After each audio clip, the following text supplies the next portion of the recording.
sol, la, ti, do, do, do.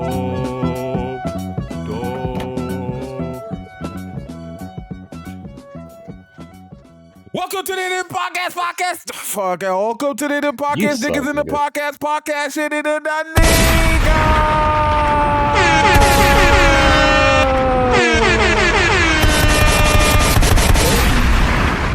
Welcome to episode 44 of the Hidden Podcast.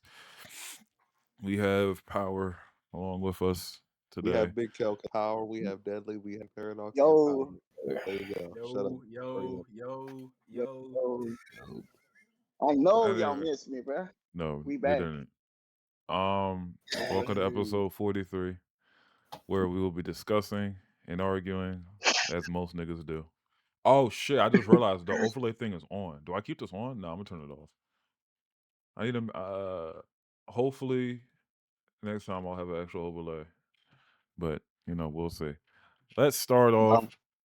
No, let's just rip the Mayonnaise off. Let's talk about the One Piece chapters. The past 2 One Piece chapters that we missed out on the past 2 weeks. So how about you give us a recap on what happened? Since you didn't say a single word last episode. God. Okay. Before I get into my personal gripes, we didn't ask for your gripes. I said give us a recap of what happened. Nigga, don't listen. He was getting to that. Yeah, I was getting to that, boy. Stop being impatient. So, essentially what happened over the past 2 chapters, Usopp, to no one's surprise, got knocked out along with Brook by Unko, who got possessed by Imu, who is now fighting Luffy and Loki. And while all that's happening, Nami and the group is trying to get rid of all the fire across Elbaf, yada yada yada. Fast forward to the next chapter, then we got the continuation of Loki and Luffy versus Imu, or Unko possessed Imu, and we find out that Imu tried to use Domini Reversi against both Luffy and Loki, and it doesn't work. And to no one's surprise, we don't get the reason yet, but we'll find out soon enough. And Loki ends up freezing Imu. Imu heads out and tells the 5 elders that they are going to be leaving the Holy Land for a while. We don't know what that means, but we will find out soon enough. So yeah. Yeah. So what are your set of gripes? How everyone is being irrelevant in this arc except for Usopp, including Chopper of all people. Well, not everyone, but except for like maybe Nami, but oh no, not. But okay, yeah. So Usopp not being okay. What else? Usopp being completely useless up until this point, because Chopper, I'm assuming because he has the human fruit, he's basically countering all these devils and basically being a key player in this at the moment. Frankie got a power up, and Usopp is currently face down on the ground in his arc. And this is just every chapter, and I feel like we're getting closer to the end of Elbaf. And if we finish Elbaf and Usopp did and gets nothing, I'm going to have some words about this arc in my retrospective. Okay. What the fuck was that? I don't know. I think it was like a ritual or something. Anything else? Anybody else have some thoughts on this? Look, I pretty much have the same issues. I think this is going to be a thing where, like, this is why Isaiah was talking about JJK. I think this is going to be a thing where, like, things are going to make sense, but regardless of how this arc turns out, the way... Yo, nigga.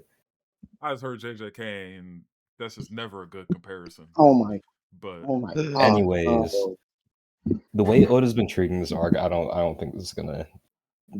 This is ass. I just like to be honest, this is ass. The way we've been going about things so far, everything before the fucking flashback was ass. Kind of boring. Like, Loki's okay, but most of his characterization was in the flashback, and then like now that we're seeing him, it's just like everything this arc was built up to be you think it'd be hitting a lot harder, but it's just not. It's really not. It's had very slow start, not a lot of like memorable characters other than Loki, like fucking Dorian Bragi. It's just underwhelming as fuck. And then like now that we're actually in the thick of it with a lot of fighting and everything, you have fucking Brooke and Usopp getting their ass beat. Random fucking power for Frankie. That actually, I'm not getting to that in a second. Random power for Frankie. Random power for Chopper. I don't know, like I said, they're probably gonna make that make sense later on, but it's just okay, Chopper's a key player now, that's cool, I guess, whatever. It's just so much shit is happening and none of it feels good to read. It's just, I don't know. I don't like this arc so far. And also, that Frankie bullshit, I didn't talk about this like last time we talked about Chapter. That's so ass. Like, even putting aside Usopp not getting the power up, whatever the fuck. Why is Usopp getting his power up from fucking Vegapunk in like a singular page with like, hey, by the way, Frankie, if you use this, you'll be stronger. And why wasn't this in Egghead when like it's just I don't know what the fuck Oda's doing. It's like almost like I told y'all a lot of this like a year ago. But nobody want to listen to me, bro. Like, bro. Just listen to me more. I know what I be talking about, man. Bro, okay, no, because you don't like, bro. You're just a hater. I'm not like, a hater. Yeah, okay, yes you are. Yes, How am I a hater? How? What did I say a year ago that's any different from what I'm saying now and what's happening? You hate shit. You hate shit off of vibes and fucking like. Okay, what was I hating? That's all you do. What was I hating? When I first brought this up, like a year ago, how was I hating? What was I hating? Like with the Usopp shit. Like there was nothing we were still in the beginning, not in the beginning of the arc, but like nothing fucking happened yet. We were still mid flashback. Like you had no way of knowing what the fuck they were gonna do with Usopp. No, okay? I wasn't saying Usopp specific. No, that's not where the original argument lies. The original argument lies is because I brought up on this podcast that Oda has put the Straw Hats in the back seat and has made them into bums. Y'all tried to argue with me and say that's not true, yada yada yada yada. You just want hype moments of aura. I'm like, no, I want these characters to have character moments and feel like real characters again. And then we were going into Elbaf, and I was like, okay, we're going to see. Elbaf should be a big arc for Usopp. And if this nigga does nothing, it just further proves what I've been saying. And so far, and then we left it at that. And then a few months went by, we got a little bit deeper to Elbaf, and I brought it up. I'm like, hey, bro, with how Elbaf is looking to go, it's not looking too good for Usopp. And Dudley was like, bro, the arc's just starting. Give it a year. A year later, Usopp is now knocked out.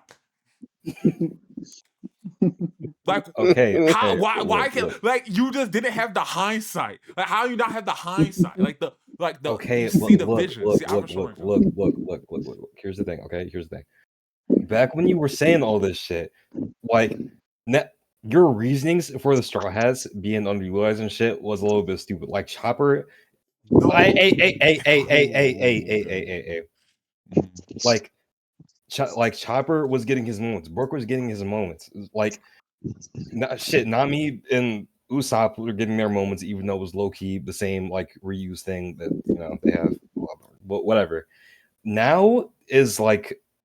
If you were to say that to me now, I'd agree with you because like how these characters have been treated in Elbaf, Usopp getting fucking reheated nachos of the same little moment he had in Wano, Nami doing fuck all, Robin doing fuck all, Frankie having like a little tiny power up moment, like in.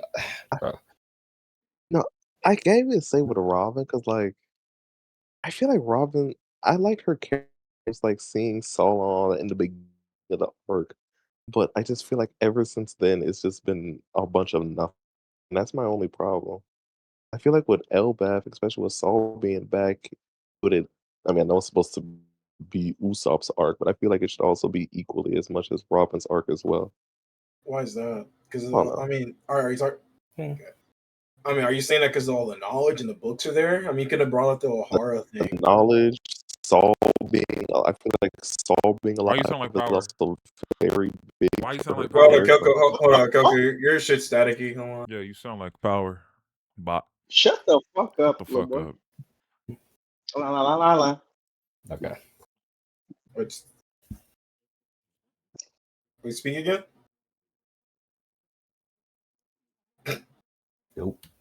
Yo. Leave and join back, little bro.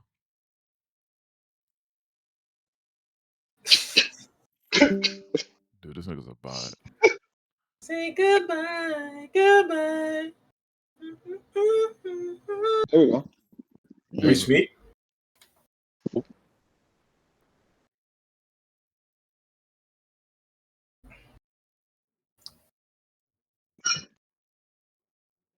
Yo. Yo. Continue with what you were saying. No, but I was saying, like, I feel like with Saul and with the amount of knowledge that's in Elbaf, I feel like Robin should be getting a little bit more spotlight than she is now. Because the beginning of the arc, I feel that was amazing for me. Like seeing Robin reconnect with somebody from her past, thinking, everyone she really knew was dead. That was a good moment, and we haven't really done much with that. You want to know something, Coco? There's a big, glaring, burning problem with that. Elbaf's under attack, my nigga. Like I said, bruh, that's the only reason why that shit has nothing's happened with Robin. Like, nigga, they were trying to fend for the kids, bruh. Like, like I said, I think like the glaring problem it was is because shit was already going down by the time we literally got settled in the Egghead. And then we got the flashback with God Valley and Rocks and everything and the truth about Harold. And now we're getting the Straw Hats doing shit now. Because, excuse me, they were already Robin and then we're already fighting everyone flashback. And then we didn't just get Luffy, Sanji, and Zoro yet. And now that we got them now, the problem's already almost resolved. And I get what Isaiah is saying about the whole Straw Hats haven't done diddly shit. Because one, they were fighting the niggas. We got a flashback, and now we're coming back with Luffy and Loki and everybody fighting them niggas. I just think with the Usopp thing, I agree. I don't know what the fuck Oda's cooking. I don't know what the fuck is this nigga doing. Give that nigga a yo-yo or some shit. I don't know, but have that nigga do something, bro. I don't understand. But I just think with the other problems, the only way I can see him redeeming Usopp or something. So y'all know about the theory about the post time skip arcs are telling the pre time skip arcs but in reverse or something like that. Y'all know that theory? Yeah, I've heard it. I've heard of it. There's a theory about how the post time skip arcs mirror some of the pre time skip arcs. Actually, I think it's too late to do this now. Well, actually, no, maybe not. I was gonna say, because you know how in Saboda they all split up. The only way I could see them doing this is if they fucking leave Usopp on Elbaf and let that nigga train while they go do some other bullshit, and then he'll pull up for whenever the fuck. Because let's keep it a bean. If Usopp's gone, nothing really changes. But they probably wouldn't do that. So I don't see this arc lasting much longer. I still think this arc is ending sometime this year. Not most likely. Oh, Yeah, definitely. Oda's a fraud. Honestly, I feel like it might end by summer. I think that's my final conclusion, bro. Oda's a fraud, bro. When you find out your goat's washed, it's cool, bro. So it happens to the best of us, bro. Not Kishimoto, but it's cool. Kishimoto got washed in the middle of his prime. What are you talking about? He dropped Sasuke Retrieval and dropped shitty ass Kazekage. Then he dropped the arc after that, and that was ass. Then he dropped the mid arc right after that, and that was mid. And then he dropped the pain arc. Then he dropped Five Kazekage. That was cool. Then he dropped the first part of Great Ninja War. We don't want to hear your nigger babble. Bro, do we have to do this with Kishimoto, bro? Come on, bro. Yeah, because Kazekage is boring at worst. Tenshi Bridge is gas. The Akatsuki assault, ass, bro. You're retarded. What the fuck? The Akatsuki assault is gas. The 5 Summit. Shut up, Power. Anyway, Bro. a fraud. All right, bro, come on, lock in, twin. Anybody have any other thoughts about shit piece? I don't feel like it's shit. Movie to go. Bro, it's cool. Oda just doesn't know how to write his characters anymore. He just wants to finish the series. Bro, it's whatever, bro. Nothing's wrong with that, Speaking of bro. Well, no, there's nothing speaking wrong of with that. calling things shitty, I have a series I would like to talk about on this podcast with We're not going to Chainsaw 3 other Man yet. people here. We know you want to talk That's about kind of Chainsaw Man, I'm not little gonna. bro. How about we talk about think I shut Dandadan down. real quick? Now we don't read those. We don't read those damn chapters, but I think I brought it up when this plot line was first revealed about Momo forgetting. That shit's ass. Could have told you that a year ago. And who, lo and behold, that shit's still fucking. I'm pretty sure I Okay, did say see- that, and I'm pretty sure Dudley's the one. Once Yeah, again, yeah, is no, the no, one no, no, that- no, no, no, no, no, one no, thing no, about no, it- no, no, no, no, no, no. This is what we fucking talking about. This is what we fucking talking about. It's you, not hate, nigga. It's called. Yes, it is. It's called Yes, it is. having Yes, it is. hindsight, No, nigga. no, It's it's- called having. No, Yo, no, are you an no, idiot? no, Are you an no, idiot? Are you no, an idiot? Are you an idiot? That's not no. what hindsight Shut up. means. That's not what Oh my hindsight means, god, dumbass. it's called having Yo. foresight. My bad. I've been meant to say foresight. It's called having fucking That's not foresight. even- Yes, it is, foresight bitch. either, nigga. Listen. No, Yes, it listen, is. No. listen, Oh listen, my- listen, nigga. Listen, you're so fucking negative that you Oh, bro, you don't have the belief that anything can fucking turn out good, bro. Like when you were talking about this shit, it was good at the time. No, it was going in a good direction. No, it wasn't. Yes, it- No, it was What? not. Bro. Because what? Go ahead. What? Okay, I was gonna say- no. Okay, I told okay. no. Bro, the premise and What the fuck is Coco doing? dude, he's trying to be Yuta like a fucking weirdo. Like, bro, the premise, like, okay, Dandadan is a very safe manga. It doesn't really like try to do too much type shit, right? It's a calm little read, right? So and it follows a bunch of typical shonen stereotypes, right? So when I forgot the author's name. What's his name? Fujimoto. No, it's not Fujimoto. Not that bum ass nigga. Fujimoto's a sentence, yeah.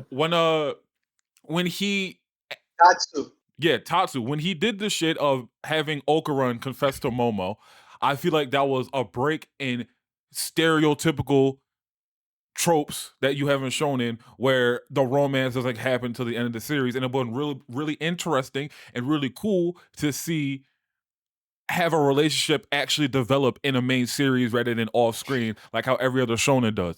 So from going from having their confession and we're all anticipating the aftermath of everything after that arc to going into, oh, now Momo lost her memories and now we have to do the confession all over again and watch them fall in love with each other, or we have to wait for bro, it's just not good.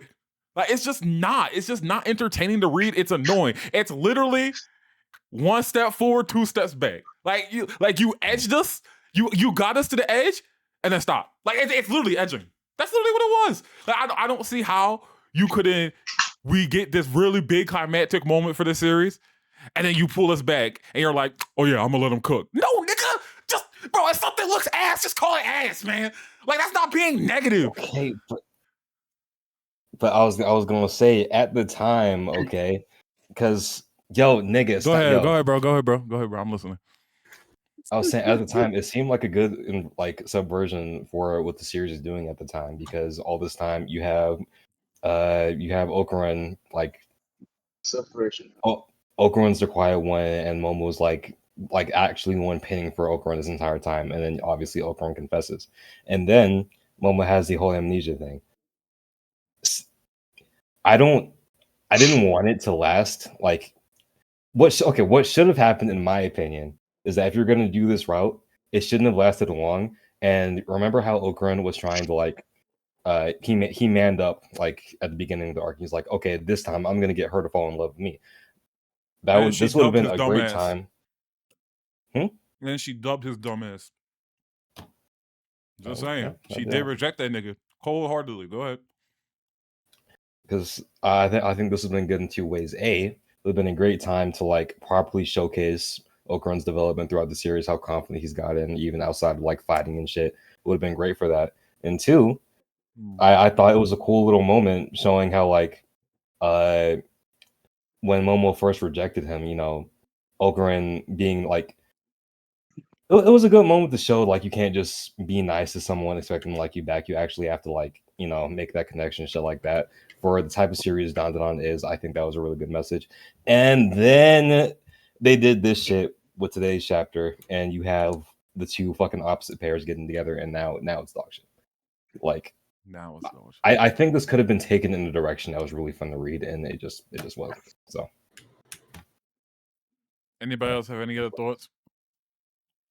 71 chapters. It's the confession, by the way. No, nobody else has any other thoughts? I was gonna say I don't know why. Okay, I get in like usual shonen series, you have the main girl, the main guy, main girl. Them getting together is usually something happens at the end of the series. Okay, whatever. Because like it's just romance takes the second seat, man. You focus on everything else first, and the romance comes after. Whatever. In a series like Dandadan, I think it really would have benefited with having that romance finish first, and then like we move on to the actual like background lore Main and shit. story beats. Yeah, like if you had this little amnesia arc wrapped up, and then all this shit started happening with Saint Germain, fucking the actual Dandadan or whatever, like all the collecting powers, that shit, it would have been so much more interesting, and you wouldn't have like Be like a jumbled. No, yeah, it doesn't sound original. that's yeah, because we've never seen a relationship actually develop in the series. And what I mean by that is like them actually being together and navigating a relationship in a battle shonen. And everything usually happens like after. I think the only series where we've seen that, Dragon Ball doesn't count. We like kind of saw it with Naruto, but not really. No, we did not see that with Naruto. Yes, That nigga just had this nigga Naruto, bro. That nigga just lied. But we literally did see. right. Actually, no, we What didn't. was You're right. I was gotta say, they gotta Yeah, move yeah. we were on. talking about Sasuke and Soccer. No, the fuck we didn't. I wasn't talking about not in Sasuke and Sakura. I was Naruto. talking about Naruto. But actually, we do see it, but it's just in a novel. It's not actually in the series. But yeah, Exactly. no series, So we no don't see it. shonen series really does that. Well, I think I don't know if anyone read it, but I know Twin Star Exorcist did it. oh 'cause wait, they yeah, get Twin together, Star. yeah. I don't feel like that. Yeah, other than that, I think Undead Unluck was pretty good. yeah, no. I just had to sneeze, man. Mhm. And B stars, and B stars. Ooh, back to back bullshit. Holy, all right, let's move on. Yo, chill on B stars, man. I said you're gonna fucking die one Why of these are days. you Like, so fucking negative Please, all the time? I don't mind negative. I'm just saying back to back bullshit. you are negative. You just I don't mind you don't like bullshit, anything, bro. I Cap, just don't like anything that isn't Naruto, man. cap. And it's like the worst thing you could like. Like, what the fuck? Maybe niggas on the internet are writing about Naruto fans, bro.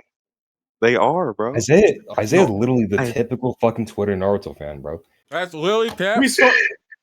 We started everything. My Without bad, Naruto, y'all wouldn't bad, have anything. My bad, y'all. I don't like bestiality and fucking a little girl getting And what? groped by a grown man. My shit, bad, man. y'all. My bad. Oh shit! Kishimoto had a fucking little. He had a boy grown getting naked 25-year-old man shove his fingers up a 13-year-old. Oh, there's a pedophile. One of your series. Oh, there's goes a is pedophile. Oh, there's a pedophile. Now what? So is Kishimoto. Oh. Cap. Look, how about everybody's authors are all Kelko, you like problematic. fairy tales? Shut the fuck up. That is also fair too. Yeah. Okay. Anyway, You cry over fairy tale? are there any other weekly series that we need to talk about? Sakamoto Days.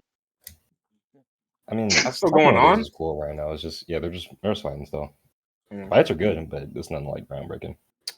I've been reading this new series called Under Doctor, but I'm gonna wait till it gets like maybe a little bit more chapters before I talk about it. Okay, is it? Huh? Well, I mean, I have like, damn. Nigga, read everything. I was gonna ask, is it good so far? Because I read like chapter 3, but it's like a slower start. It's like I would recommend probably waiting like 5 more chapters or getting their foot ground first, but we already got our sidekick, so now we're just waiting for like the story to start pretty much. But so it's okay so far. Yeah, it's like Sakamoto, Yazakura, and like it's like that to combine together. But we'll probably just wait to see where it goes. Yeah, I've been trying to give new series like time to hit the 25 chapter mark, so it doesn't just get fucking axed while I'm reading it. I'll check it out. Like Red Hood. Well, that series Yeah. sucked. That needed to go. I'm gonna be honest. Not me about me. That series was not going to be in. Yo, you just hate everything. No, I Okay. don't. I read the Okay. fucking series. Red Hood. Look, That shit sucked, bro. Can we be real? it was You had this cool ass girl, this cool ass design, and then she turned out to be some little girl. But that's not even the reason why it's ass. It just wasn't that fucking interesting. It's not. It wasn't as interesting as I thought it was going to be. All I Yeah, saw was niggas that talking series about was really slow. Mm-hmm. And also, I like some niggas. can we ask Ichi the witch, whatever the fuck? Yo, no. You see how easy that That was was? rage bait. That was rage bait. That was a layup. You see how easy that was? That was immaculate. That was easy rage bait. Holy shit! No. Crazy as fuck you, because now I'm about to use the segue. Oh to my talk about it, god, man! Nobody gives a fuck. No, nigga, fuck you. I give a fuck. Some isekai bullshit. It's not even isekai, you brain dead La motherfucker. la la la la la la. Typical fucking Naruto You're not fan. me, It's not Naruto, nigga. That read it, nigga can't comprehend it. Typical Naruto fan. No, I can't call you that on there. Never mind. Oh, y'all are just some bullshitters, man. You like fairy tale? Yeah. Like Ichi the witch, my nigga. Like, who the fuck is Ichi, bro? You don't know because your stupid ass can't read. I guess. Yeah, no, you're fucking illiterate. It's cool, bro. That we all got our bullshit. This is immaculate. This nigga's gonna tap in. Speaking of some bullshit, if you want a good series, you want a good shonen, you want good characters, story, emotional beats, fights. Dragon Ball. We're on Kenshin. You see the witch right there. Niggas ain't Naruto. You could have said like any other series, like Dragon Ball. Characters, Naruto. My Hero Academia. You want good storytelling? You're talking about Naruto. You might as well just read Chainsaw Man, bro. I'm not gonna hold you. Don't you like Beastars? I do, yeah. Whoa. Relax. Anyway, speaking of some bullshit, Jujutsu Kaisen Season 3 ended. Yeah, it did. And I have any thoughts on it? I haven't seen. Oh my god, I don't care. I haven't seen all of Season 3. I have seen clips of the Triple Domain. Hopefully those animators fed their got their families fed. You know, but with the end of Season 3 also came a lot of people say talking about how I saw a few tweets, a few anime onlys comment on how this season is obviously beautiful. The fights are fantastic, but there's very little to no story. And I saw a lot of the anime onlys go, I don't think JJK could ever. I think one of the tweets I saw exactly, like if I'm exactly quoting it, is that why it will never stick with the person is because there's a lot of fights, little to no story, and a lot of the characters how only serve for hype moments. I'm poorly quoting it, but basically they were saying a large majority of the cast seems to just service for hype moments of aura and don't have much depth to them or anything like that besides Higurama. I saw Higurama was a standout for everybody. I found it. I know the tweet you're talking about. Let me read the tweet for you. The perfect example of fast food anime. The last 4 characters introduced perfectly showcase why this anime will never stick with me beyond cool fights. Surface level characters that is solely for hype. Higurama is the only reason it's 0. Talking about the rating. Yeah, that's what they said. I remember saying that. And you know, I think it's interesting because oh shit, I muted my mic. Because again, you know exactly what I was saying years ago. But I think it also goes to I think it just actually I don't know what I'm trying to say. Go ahead. Daddy, I know you have something to say. Go ahead. No, can I speak, bro? Oh my. Can I speak, bro? Bro, go ahead, bro. Like Jesus fucking Christ. Prepare for a 15-minute glaze session, bro. Nigga, the Calling Games is my favorite arc. Let me talk about this, bro. That's why I brought this up, because this you know what the Big Power said? She said in the SDG, the Calling Games is the best written arc in the series. I'm like, it is. No, it's bro. I would say Shinjuku Showdown has better writing than Calling Games, and you know how I feel about that. Because the Shinjuku Showdown also has great writing. Yeah. No, well, first of all, no, you almost got me. You almost don't made me agree with you. Fuck no. No, the fuck it doesn't. No, the fuck it doesn't. But Calling Games is like what that person described. A lot of hype moments or a lot of, you know what? Go ahead. This isn't a hate JJK episode. Go ahead. What you wanted to say? Okay, bro. Like the reason I struggle to like these critiques about JJK isn't anything, it doesn't tell a story beyond the fight, it's because the story is literally told within the fights, bro. That's the thing. It's a battle shonen. The story, the fights are meant to be how the story is told. Like the power system, the how do I say this? Like the visuals behind the characters, for example, they all reflect like the characters, like Ryu, for example, like from the latest episode. The way he keeps talking about the dessert, his yearn for his hunger, the yearn he has for the dessert he's been looking for his entire life. The reason he was looking like to reincarnate, the same for Uro. She never had like an identity in her previous life, and she also has the hunger. Like the whole point of the Calling Games is like to be like a way to develop the characters and give us like perspectives on the Jujutsu road, like in previous eras. Like I just love the way this arc is structured. Like the characters they introduce, they leave an impression in a way. Even the fucking cockroach, that nigga Kuroroshi, bro. Like even the short dialogue he has with Yuta where he's asking why do you kill us? Like he should, it's a cursed spirit that follows its own nature. Like the Calling Games as a whole, like you're meant to um take in what the characters are saying, what we're being presented with in like multiple ways with like the way the narrative talks about them, the narrator. Um, it's just, bro, I just love the way this arc is structured, the way it's presented, how the characters are told. I I don't think I don't really get the people who want like, oh, every single character to be relevant or come back again. I think the depth that they're given is enough for like the purpose they're meant to serve for that part of the story is well enough that we don't need like them to keep coming back or something, or like get a whole flashback arc or something. Like even Reggie, I think like what he shows, what he tells, like he's the person that says like Jujutsu sorcerers are con artists. It's like they all like leave some kind of lesson for, I think, for the reader and for the characters on how to engage with the road and the story.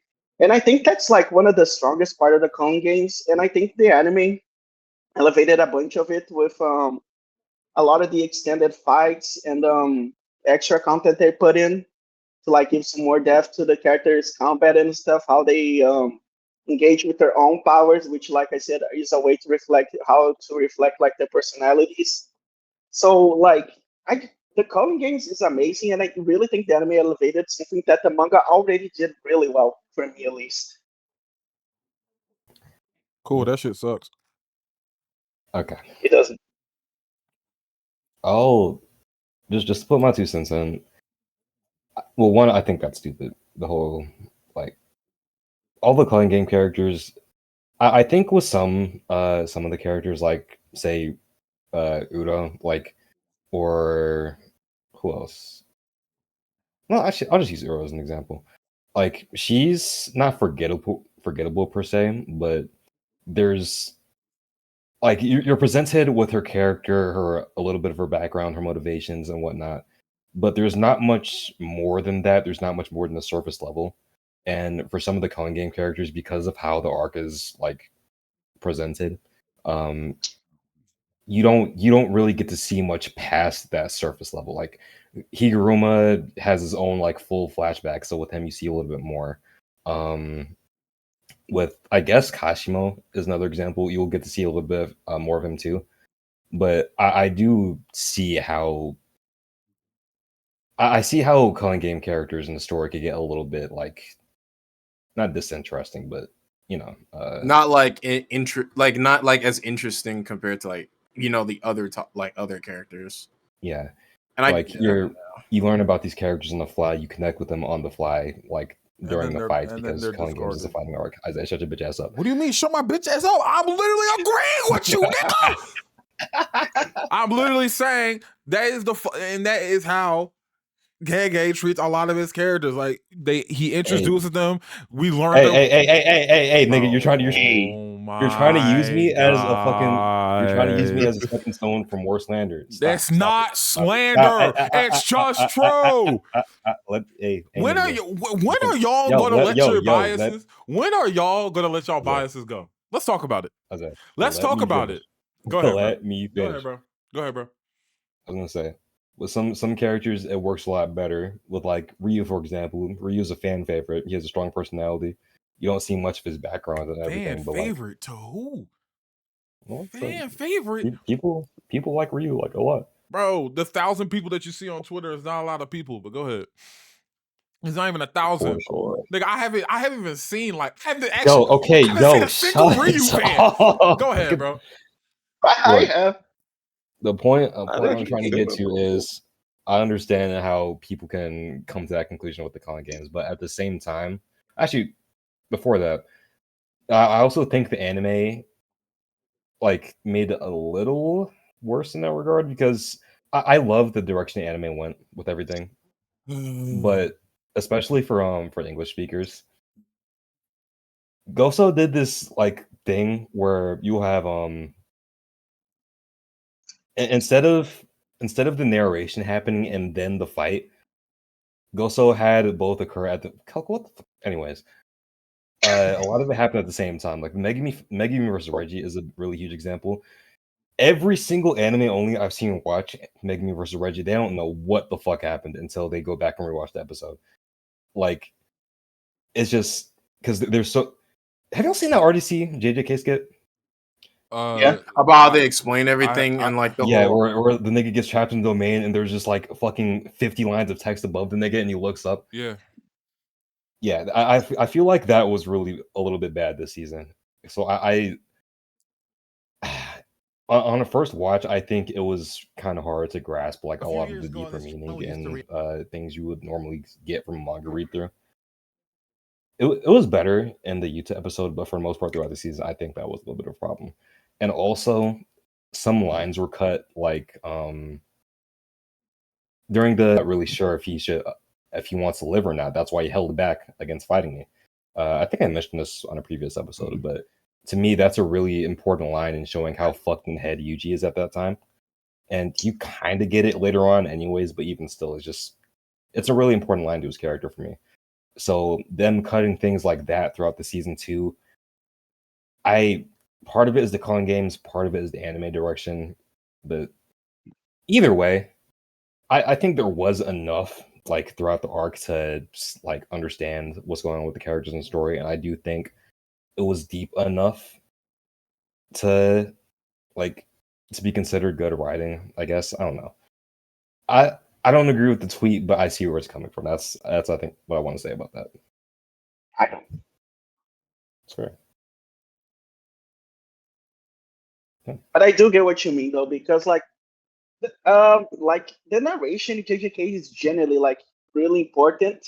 So I can see why there's like a struggle between like managing to balance having it in the anime while like also having the episode play out, so they can like have enough time to do everything they want to do in the episode.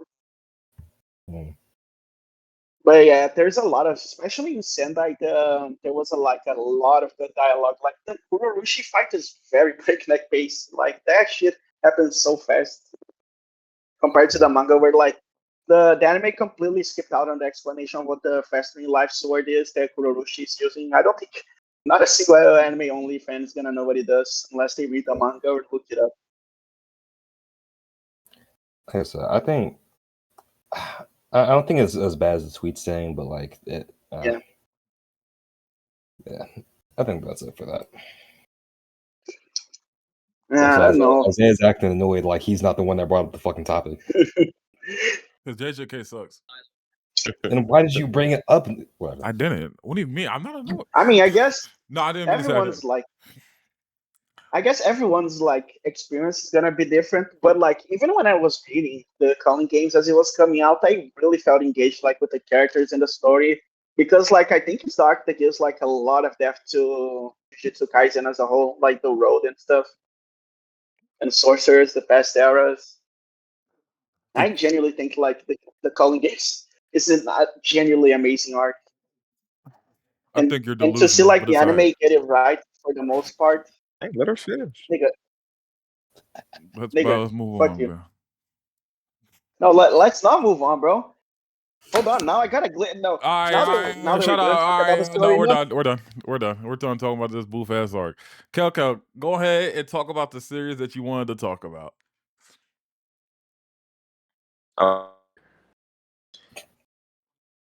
Bro, this might be the Just worst say it, bro. ending to a series I've ever seen, at least to recent memory.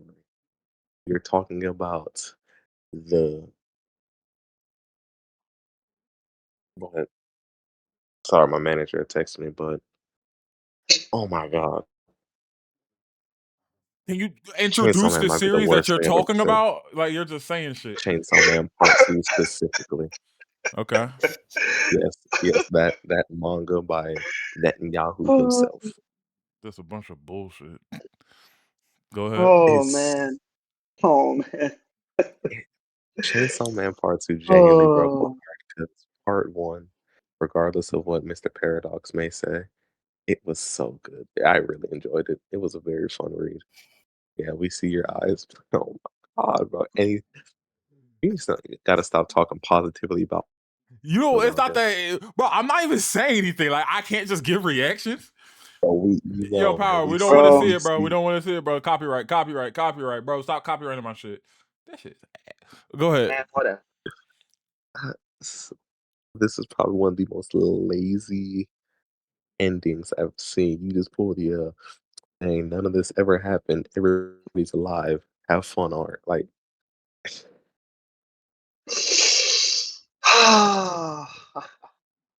So, Man. okay, you're saying it's the most dog shit ending. Why is it the most dog shit ending ever? because everyone's character progression that we've seen grow to at least some form of perform just vanished in the span of 2 chapters. That's all it took for every that happened to not matter any way, shape, or form. Now, if we get a part 3, I will revisit this topic. We're But not getting no seeing part as 3. this is We're most not getting likely part the series Yeah, finale, this is the most abysmal dog shit I've ever seen. And I read Tokyo Revengers. And Fairy Tail. Okay. Oh, great. Now Deli's about to put his cape on, bro. Oh my god. Go ahead. Keep on for what? Okay, Because wow. like every time you go, every time someone's talking about something and you go, okay. No, I agree. I agree with like. I hate you. Like What? that. No You bullshit. do I that? hate you, nigga. You do that Like all the dead ass. time, I bro. hate you, nigga. You do that Like all the you time. never on my side. You never want to hear me out. I You never want to listen to what I You're gotta never say. on I my just side. fucking hate You're you. never on my I side. dead ass just fucking hate you. No, you're never Yo, on my stop side. talking, You're no. Stop Let's talking. really break this down. You are never on my side for anything. I will say something and you'll Yes, go, I am. okay, wait. Dudley, I don't remember the last time Okay, and you were half the on my time, side for an matter of fact, in the argument. last episode, when you fucking held me at gunpoint to talk about JJK, I agreed with you on half the points. I just explained my thoughts on it. But no, Okay, and we was you chilling. hate me. You hate me so bad that you interpret that in your fucking head as me disagreeing what with are you That's what it talking is. about? When did I ever? What are you talking about? Bro, it's cool. It's cool. No, bro. It Like I'm just saying how literally everyone knows, but every time someone says something, you hear Dudley go, "Okay," and then you about to hear some, Yeah, somewhat. some pushback. Like you always got some pushback to something. All right. But go ahead, bro. He was gonna say put. All right. Go ahead, bro. Anyways, I was gonna say, like Alco said, I think this is his ass. Like, obviously the big thing, it's the Tokyo Revengers ending. If you haven't read it, But worse somehow. last chapter, fucking main characters go back in time, fix everything in the series. Everything's good. Chainsaw Man, more or less the same thing happens. Pochita like eats himself, and that reverts the timeline back to. It's weird. Okay, I have a couple of problems with it. The first one, Pochita's.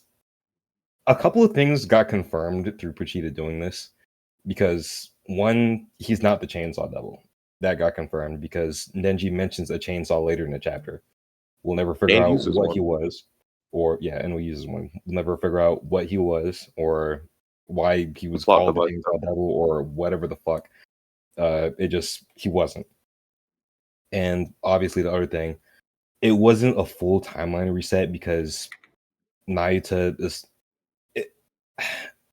Naita's there. Aki never came back. Rezeki never came back, or I don't know what the fuck happened with her. But like, it's not a full timeline reset. But at the same time, the timeline did get reset because Makima's not there. A lot of the characters are still dead. But it's just I thought. Okay, wait, hold on. So, right, I stopped reading part 2. So, like, just clarify some things for me real quick. Isn't Nayuta like? I don't want to say the reincarnation of Makima, but like she's related to Makima somehow, No, the right? Control Devil. Yeah, They're she both the is. Control Devil. Think of it Yeah. like think of it like Avatar, where like they're like the same person, like they're the same Like entity, but there's they're different multiple people. avatars, but they're different Yeah. people. Yeah. Okay, so Or like, like think of like Kid Buu and the Oob, how they're like the same person, but like well, no, that's a reincarnated. reincarnation. Yeah, so No, Yeah, but like what I because but they're both basically, reincarnations. okay, like it's of just pretty the- much Look, the wait, point wait, wait. is When Devils, they're different people. yeah, when Devils die, they go back to hell, and when they die in hell, they're reborn, but they lose all of their memories and like their sense of self and everything. So they start from scratch pretty much. It's the same person, but like it's physically the same person, powers. but not like. oh, Like, okay. I'm mentally looking not. at it now. I was looking at it wrong. So, okay. So when I was looking at this chapter when it came out, when they showed the silhouette of like Power and Denji coming out the warehouse, I thought it was Makima. And then the next page you see Nayuta. I thought what it was doing. For some reason, I thought Power killed Makima right there. And then like the next page was like a time skip to Nayuta.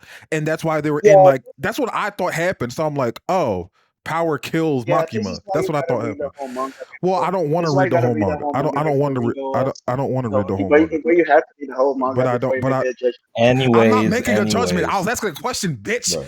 Anyway, because you're stupid. You don't know the context. Stop. No, this bitch is retarded, bro. Like this bitch is retarded. Anyways, what I was gonna say Stop being is weird. with what we currently know. Shut the fuck what up. we currently know about Pochita's ability, this chapter doesn't make sense. Like no matter which way you try to spin it, something about it doesn't add up. And again, the issue with that is we'll never find out what the fuck that is because the series is over. My God. But yeah, that's the case too. And then that's no. I was gonna say my last and biggest issue is like Kelko said, this is completely reset everyone's character arcs. Denji, like throughout Chainsaw Man, like Denji obviously has kind of been getting worse, but the characters around him, Power, like kind of and they changes turn more awesome herself, like everything else. I'll get to Asa in a second, okay? I'll get to her in a second. But yeah, Power changed for the better. Hell, not the like on we have it on screen. Kisue said it himself. The only reason Nayuta didn't turn out to be a Makima fucking copy is because she was raised by Denji and not public security. In this new route, she was raised by public security.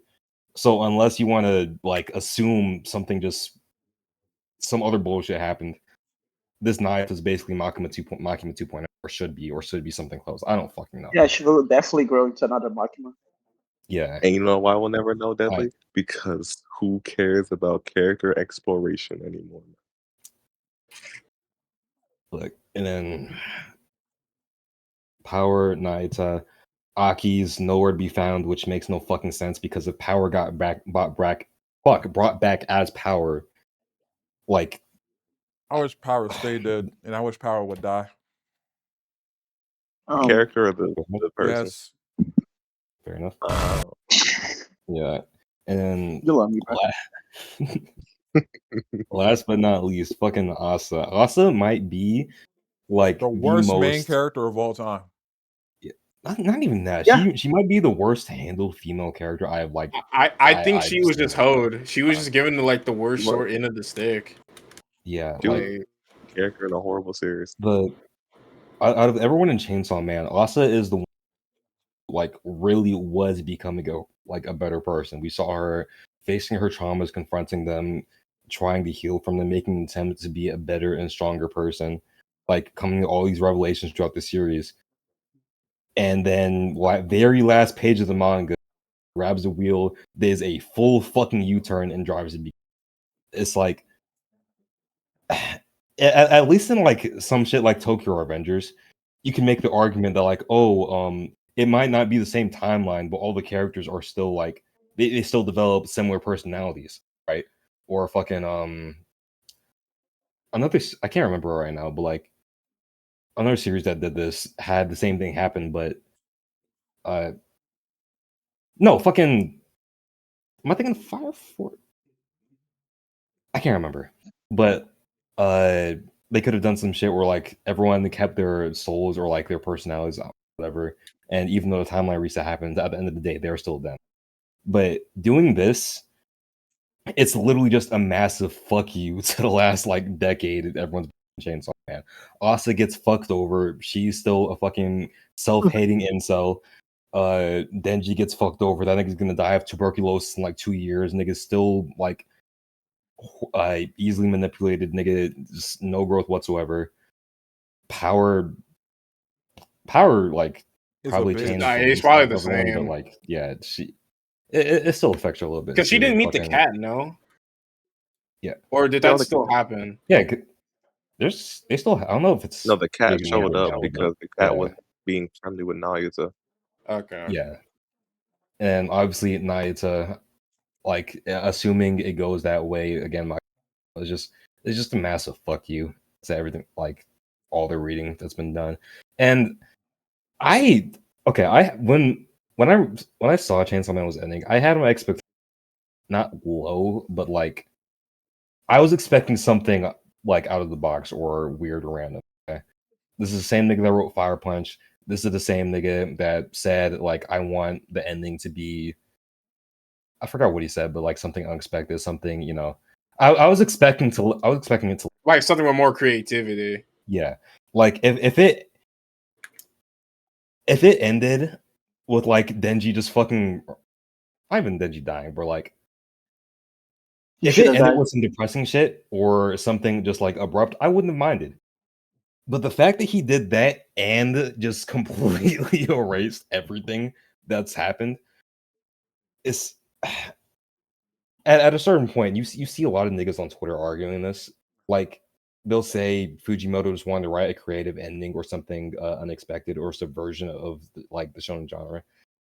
At a certain point, it's just lazy, right? There are ways to do that without negating everything that's happened. There are ways to do that while still like keeping in tune with the story's pacing and current story and everything. It's just it's ass. I'm sorry. Like even if you want to say this is the only way Denji could truly get a good ending, there's better ways to write it than just, oh yeah, story's ending in 2 chapters. Bye. This it's ass. That's all I have to say. You know what the worst thing is? Chainsaw Man throughout the entire series tries to build up Denji as a character. It tries to make you want to root for him to get better. The story was building up to like it looking like Denji was gonna start learning more to take his own ages into account, take more hands into things. That's why Denji Man existed, the transformation when he fuses with Pochita. Because like the Chainsaw Man transformation before you could even see his eyes, but he's seen like they show his eyes now, like he's seen. But then Fujimoto just continued to regress his character and hits the reset button without Denji ever getting like any satisfying conclusion at all. Like, it's one thing if it depends because like there's so many things you can say about this ending, which is like it depends. Like, what does he want to tell? But the thing is, we're probably never gonna know what he will. I was just thinking like, there's a lot of stuff that we're probably just never gonna know. And like, some people are gonna say, "Oh, that's the point," but sometimes it's like, is the point good? Like, if even if it's the point, is that good?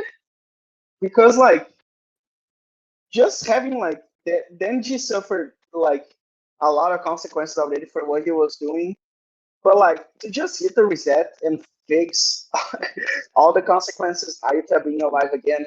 If he just happens to find, like, it's not even he found power, power found him. It just doesn't feel rewarding at all with that. It takes away all of his agency and his choices in the matter. It's just like a big fuck you to everything. And the whole point of Denji's character is to learn how to choose and make the life that he wants for himself. And that's why I hate what Pochia did to him, or what Fujimoto came up with that answer. Instead of Denji making that choice, Pochita made that choice for him, and it just did nothing. Because like, if you have a character that like can't make their own decisions by himself, and you have another character that does it for him, and he can't do anything himself, and you get an ending like this, then what was the point of anything? If the whole point was trying to like make Denji create his own life and like find his own happiness, how is it happiness if he never chose if he never got to choose what he wanted to be happy with? He was fine with Yoru and Azia like getting what he wanted, but like, because Pochita was like, oh, you were happier when you were like had no dad, when you had no mom, when you're carrying pace for the Yakuza, when you had an eye patch, when you're basically on death's door. And that's what I just don't like mainly about the ending, is that he just didn't have the choice in the matter. It was just forced upon him by someone who thought, it is weird, but that's a whole nother story about why I hate it. But yeah, and what like, do you want to say? not only just that. Go on, Daddy. Okay, so I will say, I'm not too particularly mad at like Pochita making the decision, because in my eyes, what would have been or at least a better ending than this, because actually no, let me rephrase that. I think my biggest issue with the ending is the fact that Denji essentially got rewarded for hitting rock bottom. Yes, that's what I wanted to say, bro. Like, it's a lot of part two, as we can see. Like, it's about Denji making choices. They still choose for choices: be changeman or just live a normal life. And he often chose the third option, and that third option always fucked shit up. Chose the third option, his house got burned down, Meowie and the dogs died. He chose to be Chainsaw Man, he let Naruto die. The next time he makes a choice, I don't even know when it happened, to be honest. Like, I remember the part that was it, oh, you're gonna make another choice again, but I don't think that ever happened. Did it? No. Well, I mean, like, if you want to like, nah, you could make an argument it did during last fight, but no, I wouldn't say. Yeah, no, it's like Denji often faces consequences for his actions. And that was honestly pretty good. I mean, choosing to kill Naruto off like that was a ballsy move, but it made sense, within the narrative. And I actually ended up liking that choice when I realized that it was actually gonna stick. But like, to have it all undone, and then he just gets rewarded for not developing, not growing as a person at all. It just leaves a bad taste in my mouth. Like, it makes me wonder, like, what was like a lot of the story worth for? All the growth. Like, who was this for? Yeah, like, just invalidated a lot of the experiences throughout the story that you learn everything, and I'm just like, why? Part one, that like end of part one, Denji is like a whole other character than the one we ended up getting. To me, at least, in part two. Like, that one scene. No, sorry. It's just that one scene where he's like, "Oh, I want like a lot of food. I want like 10 girlfriends. I want to be Chainsaw Man." It's like within the context of part one, that was a powerful moment because it was like Denji choosing like what he wants to do with his life. And like part two, like taking a darker direction, would be interesting if like it just wasn't a reset and he's like what he did stick because he ended up making choices in the end at least, but those choices were good ones. And I think it's important to have like consequences for like the choices taken in the story. So to just have that all slipped away, it just leaves it just at least it betrays to me a lot of what the story was doing, what it was setting up.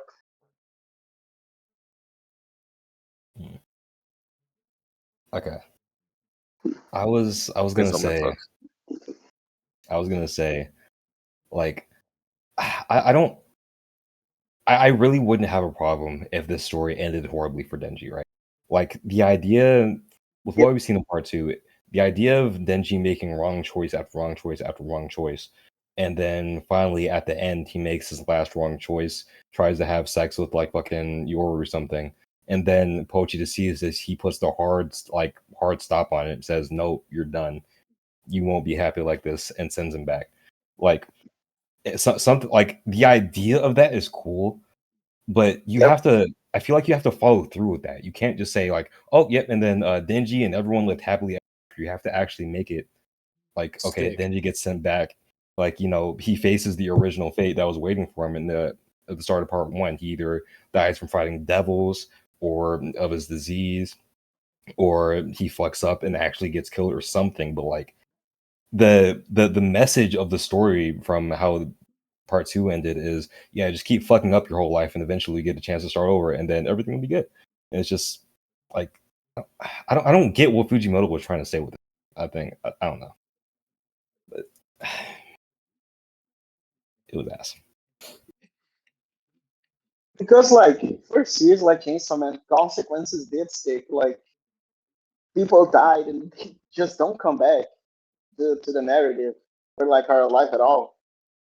Like it felt like the story actually had stakes, but if we can just hit a reset button and like we can pick and choose what stays, what doesn't, it's like serious. Like how can you take this like this series Yeah, seriously you cannot anymore? take it seriously. I just I just look at part one and I'm like, okay, like these people died, but they'll just come back. Everything that happened, like Fujimoto chooses what sticks and what doesn't, and we doesn't know how or why that happened because he will never explain because people are gonna say that's the point, but the point isn't good. It's just not good. I think like there's a line between being like leaving stuff up in the air and that being like making sense within the narrative you're gonna try to say and just leaving so much out there like the story just is incomplete without an explanation. People say, "Oh, you people just want a wiki father," and it's like, what does that even mean, wiki father? It's never bad for your story to have like explanations for stuff because it just fleshes it out more. It's an issue I see people even having JJK that he leaves a lot up in the air. A lot doesn't explain, like the title, The Fallen. People are still like, what does that even mean, The Fallen? It's like, Oh, the fall. it's like there's like leaving stuff up in the air and being like, okay, but like there's just so much unexplained within Chainsaw Man that it just doesn't leave you satisfied with the story, especially if you're all getting reset. And it's like those things that happen, they're just back to square one. At least depending on how you see it and what Fujimoto chooses to um, reverse and what doesn't get reversed. And like Deadly said before, I just you think that, like I don't know what aggravates me the most, how Asa ended or Nayuta, because like so not bro, Yeah, Nayuta was Nayuta's just here, pure shock factor. bro. No, it's You not said even like Naya was a I think DEI hire? Shock factor. Well, I don't think they said that, but bro, it's just Nayuta being like her and Denji's moment being like one of the final moments of part one. With Pochita telling him to give her lots of hugs and love in her like real life, so she doesn't turn out like Makima. Just for her to turn out like Makima at the end of the franchise, it's like, but seriously, it just goes like the ending of Chainsaw Man just betrays so much of the narrative that was set up before. The characters so much is just loses a lot of like on a reread. The series just not gonna hit the same anymore when you know that like kind of that just doesn't matter. All right, A close lot out. of it, and it just sucks. Like I think this is one of the endings where what's the word retroactively just ruins the perception of it when you go back to it. Bro, it's totally not Mark. I wanted to watch this 1 hour and a half video of Chainsaw Man, the review of part one, but I don't even feel like it because Chainsaw Man, at least to me, it just ruined a lot of it. How it just turned out. Okay, so now that Chainsaw Man has ended, right? Now I've seen a lot of topic and conversation on shonen series not really having good endings. So, ladies, to my distinguished cast, what manga do you think have had good endings in recent times? I thought we Stars. talked about it before. We might You're have. gonna talk about it, but it was we cut it off because it was taking a while. Oh yeah, I mean, you could do the ranking like Nugent or whoever shown No, ranks, I'm but not even saying like a ranking. Just like, what do y'all think? in Just general, off I the top of think your head. I'm not gonna lie. like My Hero Academia. This narrative that shonens can't end their series is so stupid to me. Because like Why do you think that? the only series that I've had like a truly bad ending, I feel like, and I are well, Chainsaw Man, obviously, and then Attack. Well, I mean, you can't really consider Attack on Titan a shonen, but like Attack on Titan, I don't think Attack The on Titan bad had a ending. horrible ending, but in like You just public gotta grow up. perception, it is very controversial, but it is mainly because of how I Aaron think- died and whatever. yeah. I think a But- lot of the conversation isn't necessarily that they have bad endings, but typically shonen authors tend to end their series, and it's very unsatisfying with whatever the ending may be. I feel like that's really the argument. I And think like, they're more controversial to say the least because I'll hear a sinning ending, and not many people are like, "Oh my god, this is crazy" and shit like that. But yeah, I think like I've heard like recent years, I heard like My Hero ending, JJK, Black Clover's final arc ending, and then everything. Like you'll always hear some controversy or everything coming out. But I think shonens are just more controversial than most like other series or just more so the genre. I think a lot of it has to do with like outsiders also just wanting to get in on like the knowledge and Like the stuff. Like for bandwagon of hate. example, yeah, like the My Hero Academia ending got a lot of hate because of how Deku ended. Was And people powerless. and a lot of people first just read it off of leaks. They don't actually even know what actually happened in the ending until the anime came out. I think it's just like a big problem how shonen is received is because there's a lot of outsiders that are talking. Of course, there's also like obviously gonna be like the people who are actually bad that are criticizing it, of course. But I think it ends up like being loudly controversial because of like those outside voices going in. But I think like endings as a whole in like media overall are just controversial. Like there's never gonna be like and not everyone's ever gonna be satisfied for the most part. I mean, I don't know. I don't think I've ever seen like people complain about how Breaking Bad and Better Call Saul ended. I think like those are very well received. Of course, like they're like some of the best TV shows in like all time. But for shonen, yeah, it does happen to be like very controversial. But like I said, I think there's like a lot of misconception, outsiders, and of course just people that because they don't have to like actually like it. It's fine. But at least in the My Hero's case, it is like a lot of the misconceptions around it. I've only ever seen like one video that actually like criticized the final act of My Hero Academia as a whole, and the guy was actually sincere. He kept up with it, read it all the way into the end. I I wish there were more people like this because like usually when I just see someone complain about My Heroes and it's like McDonald's deck you something like that. As for GKK, I forgot like how people perceive the ending again. I think it was just most people being satisfied how it feel a lot of people felt like it abruptly ended, right? I forgot how that one Sometimes went. I can't tell if people actually come. JJK is one of the few series where like I feel like it's just most people joking than actually wanting to get into an actual conversation about it, especially towards the end. But Why do you I think that? rarely ever see any actual serious because every time I go online about JJK, it's nothing ever people actually talking about like about certain decisions about the writing is mostly just TikTok lingo, I guess you could say. Or Yeah, I TikTok get it. burn where they just talk about the hype moments aura and nothing about that actually really happens. Yeah, Well, I think yeah. Modulo is like the most egregious example of this because like Oh yeah. the people got the leaks of that one chapter where they're all holding hands and they were like, "Oh, Disney Kaisen and stuff," but like they didn't have the full context of the scene. It felt like very disingenuous, like criticism. I talked to Debbie about this when that chapter came out. That like And I it did just not hear felt a single person talk about Modula like until Maharaga showed up. It yeah. just and it just reinforces the Oh yeah. people only care about the hype moments and aura. How about y'all talk about Modulo? Because we never ended up talking about that. What are y'all thoughts on that bullshit?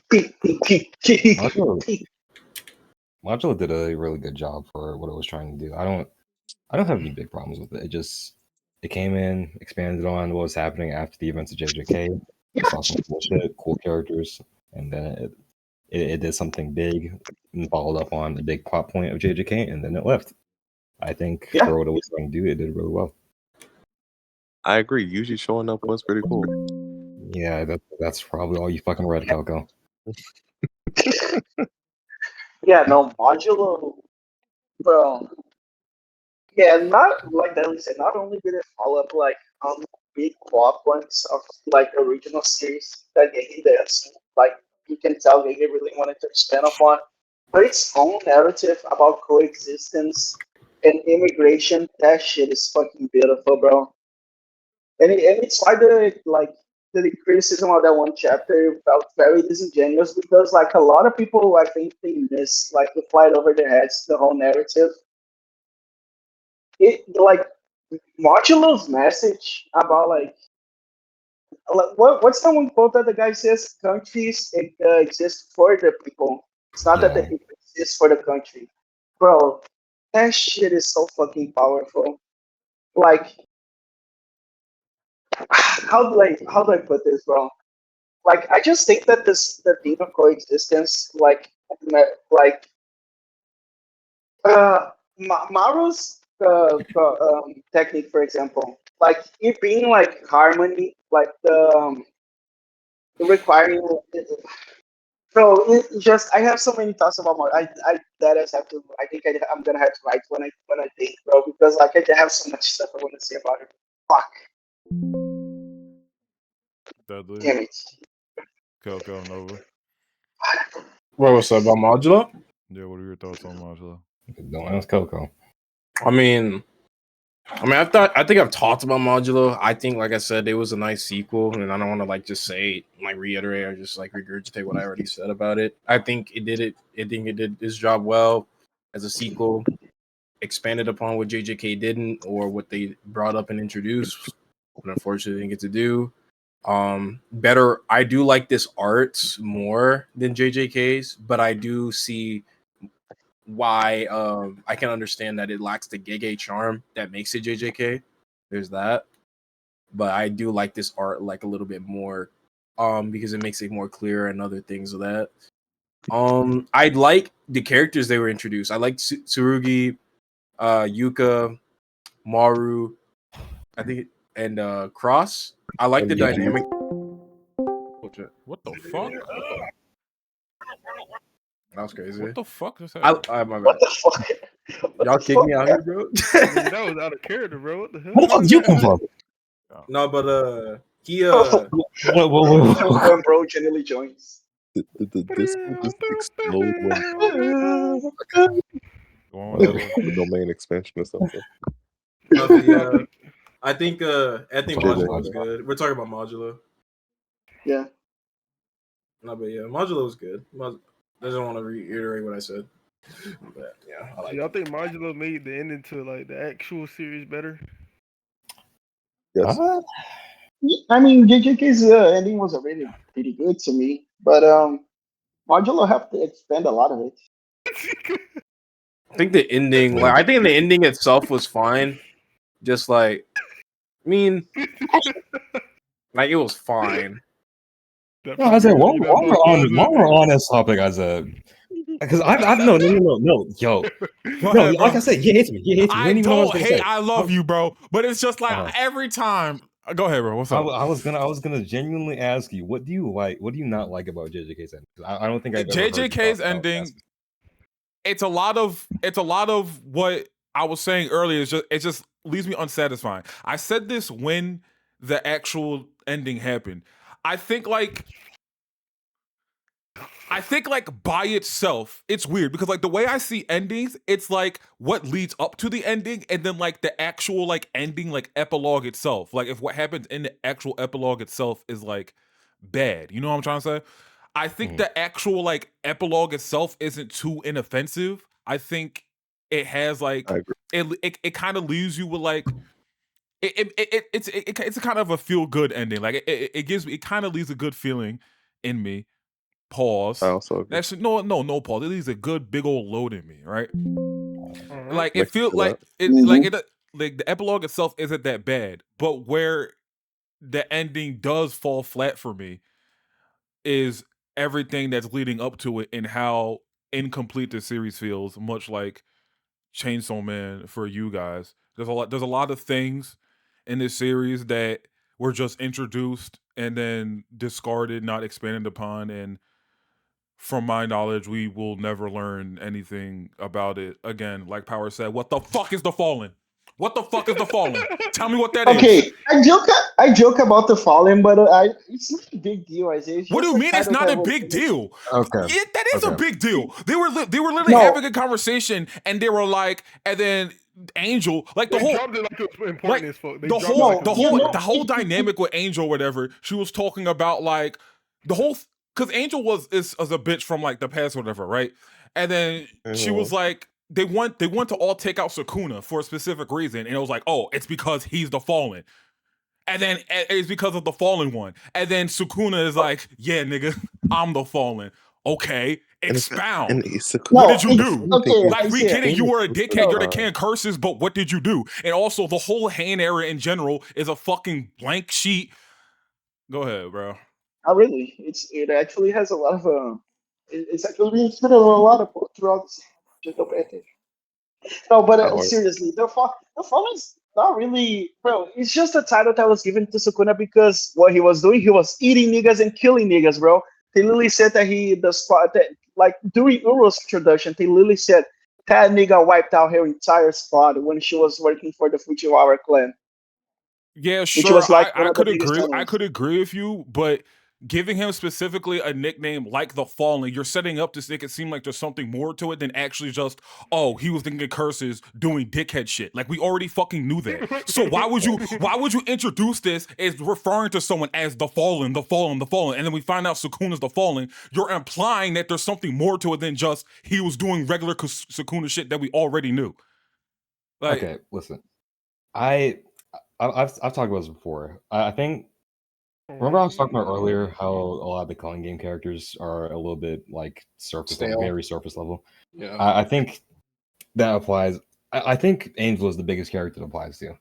Gege tries to like have his cake and eat it too with Sukuna. Like we know of how like fearsome, like how imposing Sukuna is because we've seen him do shit like in the current series, right? Yeah, we But don't there are a see him lot do of it in the characters. yeah. Yeah, there are a lot of characters, like terms and moments in the series that relied not on what Sukuna did now, but what he did in the past. It's like with Angel as an example. Angel's whole motivation is Sukuna is this evil ass nigga that needs to be stopped at all costs. But that's all it is because we don't know what the fuck Sukuna did. We don't know what the fuck Sukuna did to her.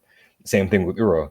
Uro's whole motivation is that, like, not motivation per se, but a big part of her character is that she's seen how niggas at the top of the food chain are, how like what you need to do to achieve that level. Like we see it, she literally has PTSD when Sukuna shows up, like all that shit, and we see it happening, but we don't have any like it's not moving. We don't have any feeling towards it because outside of literally seeing the words Sukuna's a fucking monster on the screen, we don't.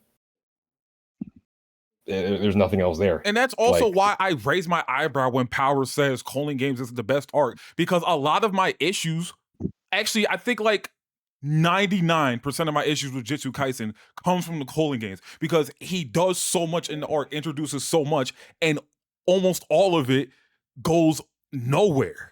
Like literally nowhere. So like I won't say most of it. Most of it goes fucking nowhere. Like he introduces these one-time characters that have their moments, cool. Like you learn about their characters and motivations in the fight, like you're saying, whatever, cool. But it's all surface level. I don't care about these characters at all. You're not giving me a reason to care about these characters, right? Whatever. You introduce different plot lines, like with Kenjaku involving the U.S. government and everything else, and it goes fucking nowhere. Like, and don't even get me started on Kenjaku in general. Like he just like. That nigga Kenjaku sucks, bro. I mean, did you forget that the whole point of the military going to Japan was so Kenjaku could farm like curse energy for the Kenjaku farm curse energy for the merger? Bitch ass nigga Kyoko, who that? Who that bitch ass nigga? Who that?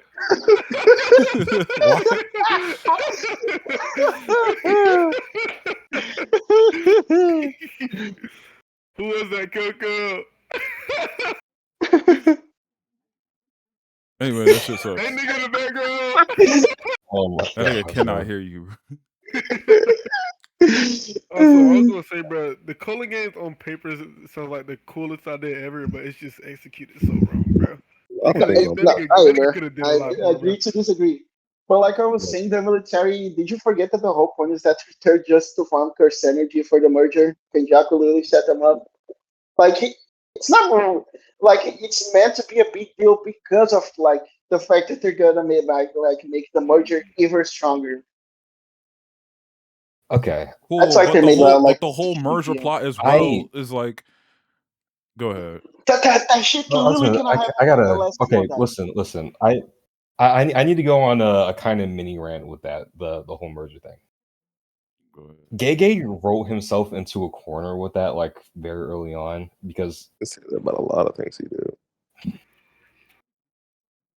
Anyways, Gege wrote himself into a corner early on because while yes, like once the concept of the merger was introduced, like and the fact that if it happens, everyone dies. Once that happened, there's no way to write it in because obviously everyone dies. But you also have to remember Gege is the one that put that restriction on it in the first place. So I don't think saying, oh, you know, if the merger happened, everyone would have died as a defense towards it feeling like unsatisfying. You know, is a huge. Let's pause you right there. It's weird you're saying this. Because when I said that, you're the one that used that exact argument. Okay, listen. Okay, no, okay. Look, I'm gonna go on my rant, and we can revisit that in a second. Bro, Isaiah's right. Every time you say okay, it's just nonsense. Holy fuck.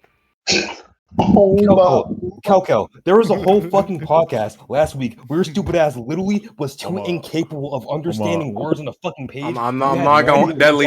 I'm not gonna lie, bro. He did get you there. Yeah, it's W Rage Man. It's W Rage Man. I'm fucking mad. He's a fucking idiot. It works. Okay.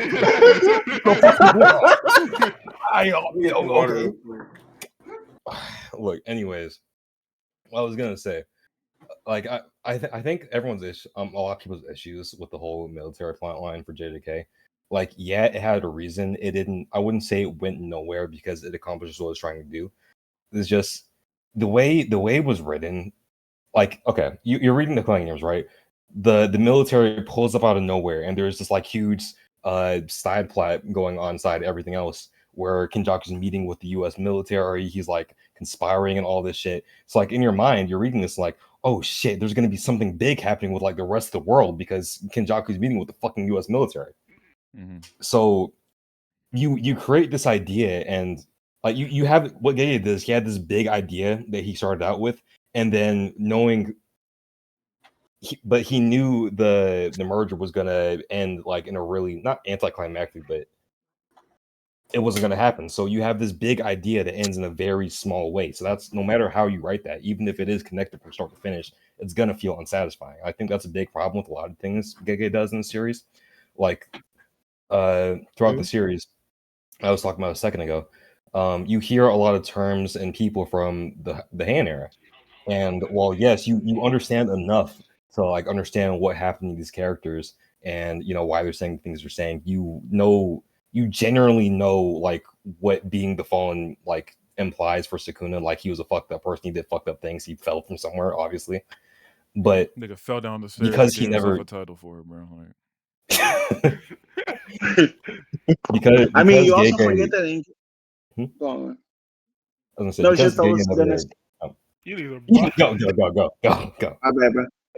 No, it's just I was also gonna say you also have to remember that Angel has some, you know, symbolism with biblical stuff. So like the fallen, Lucifer, the devil, nigga, I don't Sukuna. give a fuck. Yeah. Guys, Exactly. Like that's my point. You understand enough, like looking in about these characters to understand generally what happened. But because Gege never actually expounds on what happened, you're just coming out with like, Yeah, because why headcanon. would he ever do that in his own manga? You know? And that's just I'm my gonna fucking strangle the life out of your eyes. but that's just my general issue with JJ. Like, but like, I just thought of the analogy when you said it. Like, he like spoon feeds you something, and it's like you're like, oh, that's really good. Can I have some more? And he's like, no, the fuck, and then feeds you something else. It's like, bro, and it's like, and this is why I hate talking about this series. It's because like, sure, a lot of shit makes sense, and like, there's reasons for why everything happens, but this series itself just is very unsatisfying. It's like it's just edging, bro. Jujutsu Kaisen feels like edging. Like it's an annoyance. Cause he generally does have great ideas and really cool shit that you want to see, and then he just won't do it for whatever reason.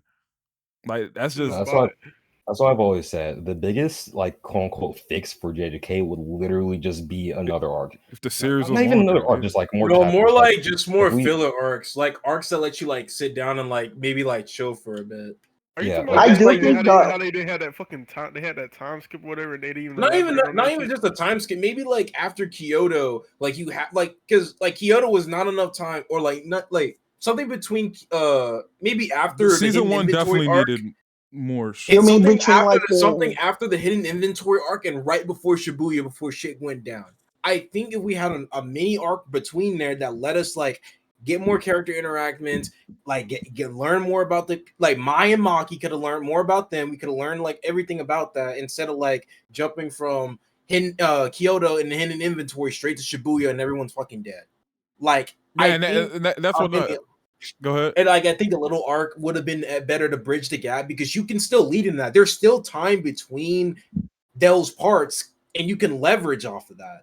And I think it would have hit better if, like, because like I said, Nanami is dying is sad. Like, damn, but like it could have hit. Think of how much better it could have hit it if you like had more moments with him and Yuji instead of like because you don't even see Nanami until like Shibuya again. Yup. And you Like, know the he's biggest gone from, offender of that? Fucking Nobara. Like, Nobara, do you yeah. know how ridiculous it is for Nobara to be introduced on like episode 2, right? And then like we get like hints of her character, right? But it's not much.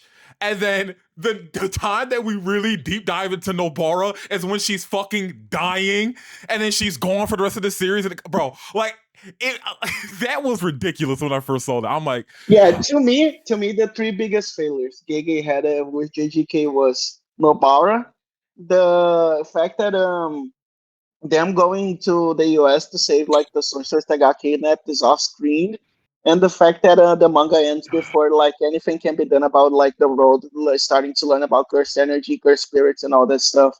That's like the biggest failures that JJ had with JJK. But at least like two of these got like at least got like little patches with Modulo. Thankfully, like the US kidnapping. I mean, no, not really. It's still off screen, but at least like the world learning about cursed energy and cursed spirits serves a lot in Modulo's narrative, which is like really important. So at And least that. I was gonna say that too. But Another thing that left me unsatisfied is that the overarching plot of JJK in the original series seemingly went like unfinished. I hear Modulo does expound on it more, so I'll see that when I finish reading it. But like the whole thing with like you're not Kenjaku's gonna see. original issue with like his whole motivations and like his issues with everything, it's like, okay, we stopped Kenjaku, but nobody else had a plan to really solve the issue, and it just didn't get solved What was until Kenjaku's Modulo. issue? This whole shit with the fucking cursed energy, like, bro, I'm not gonna go into it. You know what the fuck I'm talking about. Oh No, I mean, you're Like the talking whole about Geto, bro. Ghetto. It's Geto and you. oh yeah, I was gonna say. I was I'm like, gonna oh choke you yeah, out, bitch, because you know what I mean. Ghetto Kenjaku. Look, Ghetto. No, actually, Like, that's okay. like, you know what I'm talking about, bro. That just shows like you don't know shit about the series, boy. All right, thank you guys Okay. for watching the episode. Okay, hold on. Thank, Hey. thank you guys for watching. Like you know what I'm I was talking gonna. about, bro. Like I I hear Modulo does go into it and expounds upon it more, but with Ghetto's original, like the shit I was talking about last week, with well not last, like a few weeks ago, with you had Kenjaku, I mean Ghetto's side of the argument, you had Gojo, and then you had Yuki, and like he didn't really do anything with that. And how I was saying, it's like, okay, like there's an issue that they want to solve, but Ghetto's the only one that really seems to try to make a change for it, and then they fucking kill Ghetto.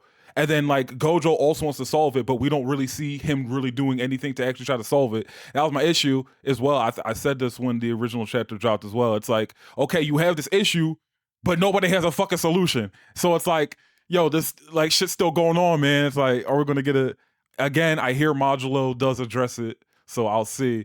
But It's in terms because of the like original manga, that was one of my issues as well. it's like a concept that is introduced that you can like eliminate cursed spirits and cursed energy. But it's just another character. Like besides Yuki, and get another. It's not important to any of the characters' motivations and stuff. But yeah, it's a big. I mean, it's cool that he got expanded modulo for sure, bro. But like, I yeah, was gonna ask y'all something.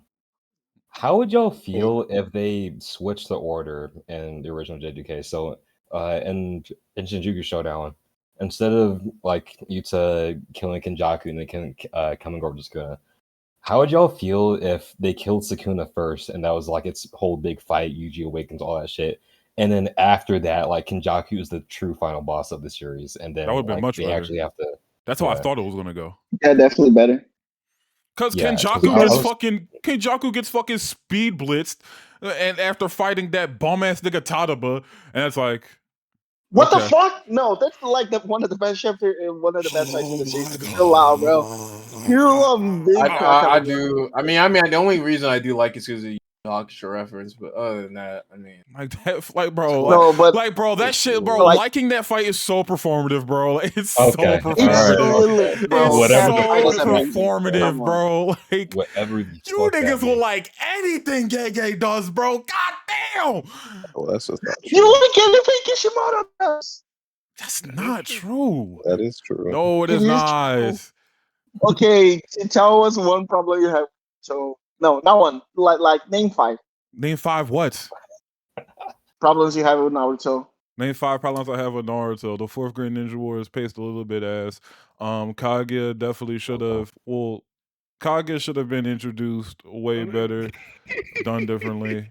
This nigga don't even know what he was. Chico, bro. I'm not gonna lie. How's that a Chico? You said name 5 issues. I'm naming 5 issues. That's a Chico, bro. That's hilarious. My other issue with Naruto is that it ended. Should have kept going because it's the greatest Oh shonen my manga of all God. time. Yeah, it was dude. already getting worse, bro. Okay, Nigga, I okay, think okay. that's all I did. Nigga said we good, bro. That's okay. You can keep it. Anyway, ReZero is better continue. than Naruto, bro. Holy No, shit! what All right, the now fuck? we lost the plot. Power, bro. Can Why you do you like do this? stop That's setting all. up, That's all bro? right, Like, Dudley. Like I'm not even gonna address that. you only bring up series I like in situations it's gonna get fucking Y'all started. both Why like do you the do same shit. To be fair, bro. like no, Y'all both like the same like, bullshit. It's cool, bro. It's not I'm- bullshit, bro. I'm- ReZero is ReZero, better. ReZero is I fucking swear I'm dog gonna kill shit. you one of these days, Power. Oh my god. Bro, Subaru literally Stop, kills shut Naruto, up, bro. shut up. Moving on. I just thought that he get muted me, bro. I think he's just ignoring you, bro. Yeah, I'm really good at that. Anyway, with what you were saying, Dudley. Yeah, I was gonna say because usually, typically shonen, a lot of shonen manga follows the order of like, okay, there's there's two final bosses per se in the series. You have one that's like somewhat related to the main character, and then the main character beats them, and then they move on to like the big threat that's threatening like the whole world or like something bigger or whatever the fuck. One Piece is probably going to do something similar with Emu and Blackbeard. Ooh, that's a shit topic. I'm gonna bring it. Yeah, go ahead. So I think JJK would benefit a lot more doing something like that because for some reason they do it in opposite order. You have Kenjaku like who has this big goal threatening the world or whatever the fuck, and instead of leaving him for last, they handle him first, which it makes sense Because they in knew the that nigga was a context of the bum. series. But like at the same time, it's just I don't know. I think if you allowed Sukuna's development, or not development, but Sukuna to happen before Kenjaku and build everyone up to fight him, or even like if you just change the conditions of the merger and made it something that didn't require the series to fucking end to happen and made that the final boss, I think that would work a lot more than what happened in JJK. Yeah. But yeah, I think it would be interesting. How do we No, even I agree. Like, it's just such a shame that like Kenjaku got killed off the way he did, because the fact that he's only practically Yuji's like a brief exchange they have at the end of Shibuya is like actually egregious. Like the fact we finally learn like who or what Yuji is, and there's nothing from Kenjaku's side is just really disappointing. Especially when Chozo got like a lot with Kenjaku just in that one fight alone that they have. That's another thing. I really wish Nigga, Yuji's side. Kenjaku's that nigga Yuji's mom, and they don't have a single interaction together. But like, bro, it's like the series is just unsatisfying, bro. Like the ending, the actual final chapter. I don't care. The actual final chapter itself isn't like anything egregious. But it's just everything that leads up to the ending. Does that answer your question, Dudley? I don't even remember what you were originally talking about. It was what you're talking about endings anime endings. No, we were talking about Modulo, and then we got here. I don't fucking remember. Because we were talking about manga endings. Then you brought up Modulo, and then I asked you why do you dislike JJK's ending, and we're here. Well, we can let's go back to the original point for a second before we stop, because I did want to say like I think Chainsaw Man is the only real aggressively bad ending we've had in like the last decade, really. Like JJK's, like you said, had a lot of issues. Oh no, Tokyo Revengers is right there too. But that was another decade, Kelko. Well, what? Well, no. Tokyo Revengers not ended a decade ago. Wait, Tokyo Revengers is in the same genre as Power. Tokyo Revengers came out in 2017. Tokyo Revengers ended in the 2020s. What? Yes, it came out in 2017. Yo, mute the fuck up, my nigga. What? Yes, it's in the same generation. Gang. I was about to say. Anyways, I was saying, other than that, Chainsaw Man, Tokyo Revengers, the majority of shonen endings we've gotten have been like at the very least passable. Like My Hero was a good ending. People just read the shit off leaks and fucking assumed. JJK, like again, had a lot of issues leading up to it, but I don't know why like people talk about the ending with that, because I don't know. With My Hero, I think JJK had a good ending. I think, like I said, like because like if you want to go by good endings and if you want to like talk about what's like passable, I mean, Fire Force, Dr. Stone, I think also had good. I think Dr. Stone had a good ending for what it was, and if Fire Force also had a good ending and even led to Fire, like a good like segue into his Soul Eater, that was good. I mean, I think like I say, like endings are harder to write because like the authors they get too ambitious, or they don't like. There's no way for them to do it, or the industry is just too like agree. Like I said, you can make up a lot of excuses or like try to come up with a lot of headcanons for it. But at least you see it with like Chainsaw Man or like Gege at least. Like if Gege wasn't fucking dying, I do think JJK would have been better. And if Fujimoto just gave him more of a fuck about his series, I think that would have given better. But it's just there's a lot of like stipulations with the endings. I just think that like it's just hard to conclude everything of what you build up and just doing it without like stepping on toes or without it being satisfying to everyone. But I just think that like JJK, its problems is that Gege should have like did more filler. Fujimoto should have just, I don't know, if he really should have just kept it a beam, just say I don't want to write Chainsaw anymore. I want to go do Look Back 2 or whatever the fuck, or nigga, like I don't know, make more short stories. Like, hey man, yeah, Fujimoto, stick to short stories, man. Stick to one shots, like bro.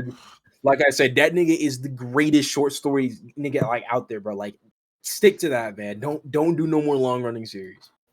But like, it's just the problem that he wants to like treat his creations as like movies, and it just doesn't work with serialization, bro.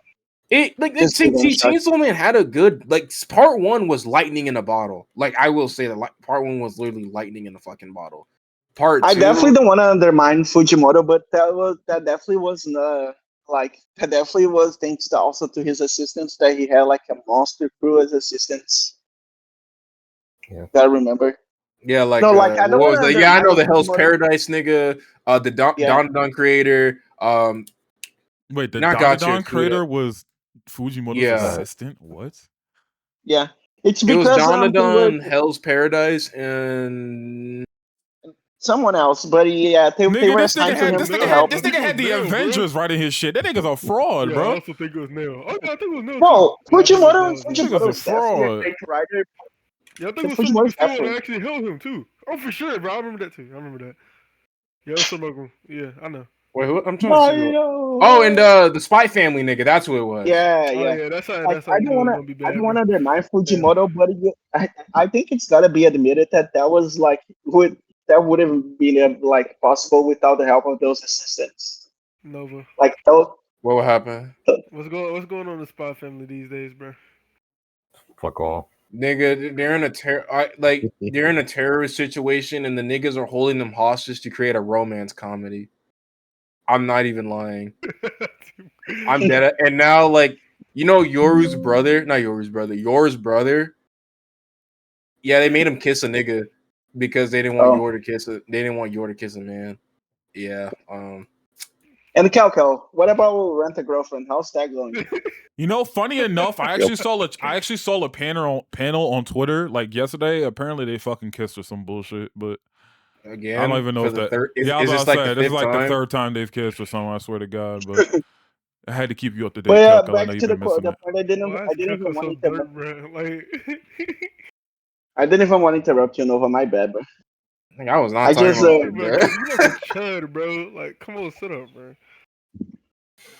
But like, I do wonder like how noticeable is it like the lack of the influence of those monster assistants that he had in part 1. I don't want to say that Fujimoto can't write. Like I said, yeah, he created Look Back, and he created fucking. There's another short story I keep forgetting. Goodbye, Aries. Yeah, that one. Aries. I think Aries is the better one. But like, yeah. Like I think, like I said, Fujimoto is when he can cook, he can cook. I'm not gonna discredit him. I'm not gonna say that. I just think Chainsaw Man is probably one of his weaker mangas. Like shit, even worse than Fire Punch. But Fire Punch is good. It's just weaker than that one. But like, I don't know. Mean like I said, he just could have just kept it real and just said like, "Yo, I don't want to draw this manga anymore." No. He could have just did what like Gege was gonna do if JJK never took off, just fucking kill off Yuji and just kept it the beam. Like he just kill off Denji and just be like, yeah, guys, that's the ending. Like just deuces out, bro. Instead of that, like I was talking to a friend about this. Like I think Fujimoto should. Bro, that nigga has hella emotion. He definitely could have like taken a definitive hiatus, chase him and fucked off to do like anything else.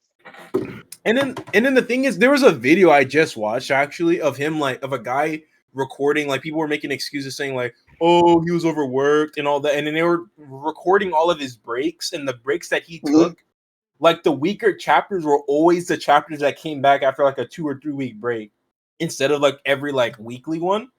And then they were saying that like on the breaks that he took, it was like he was just bullshitting.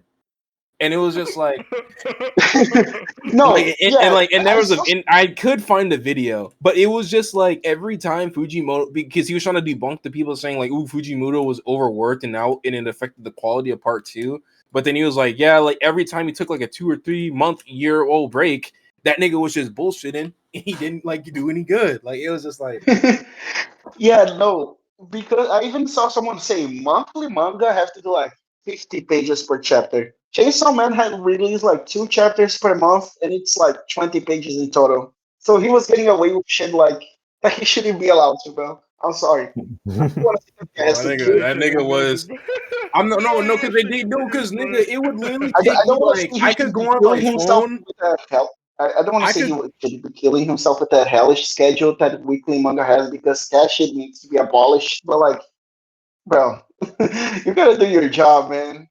My nigga, like, bro, you could literally go through a chapter and it's already over, bro. Like, just dead ass, like a random chapter, just be like, this, because it's just mainly pictures. There's barely any dialogue. It's just fucking pictures, and the chapter is over. Like, and like I'm just like. And like I said, I mean, I'm not like saying like you should be like Hunter and you should start having fucking paragraphs in your fucking manga. I'm saying like you need to at least give us something engaging for the reader to read instead of just like pictures.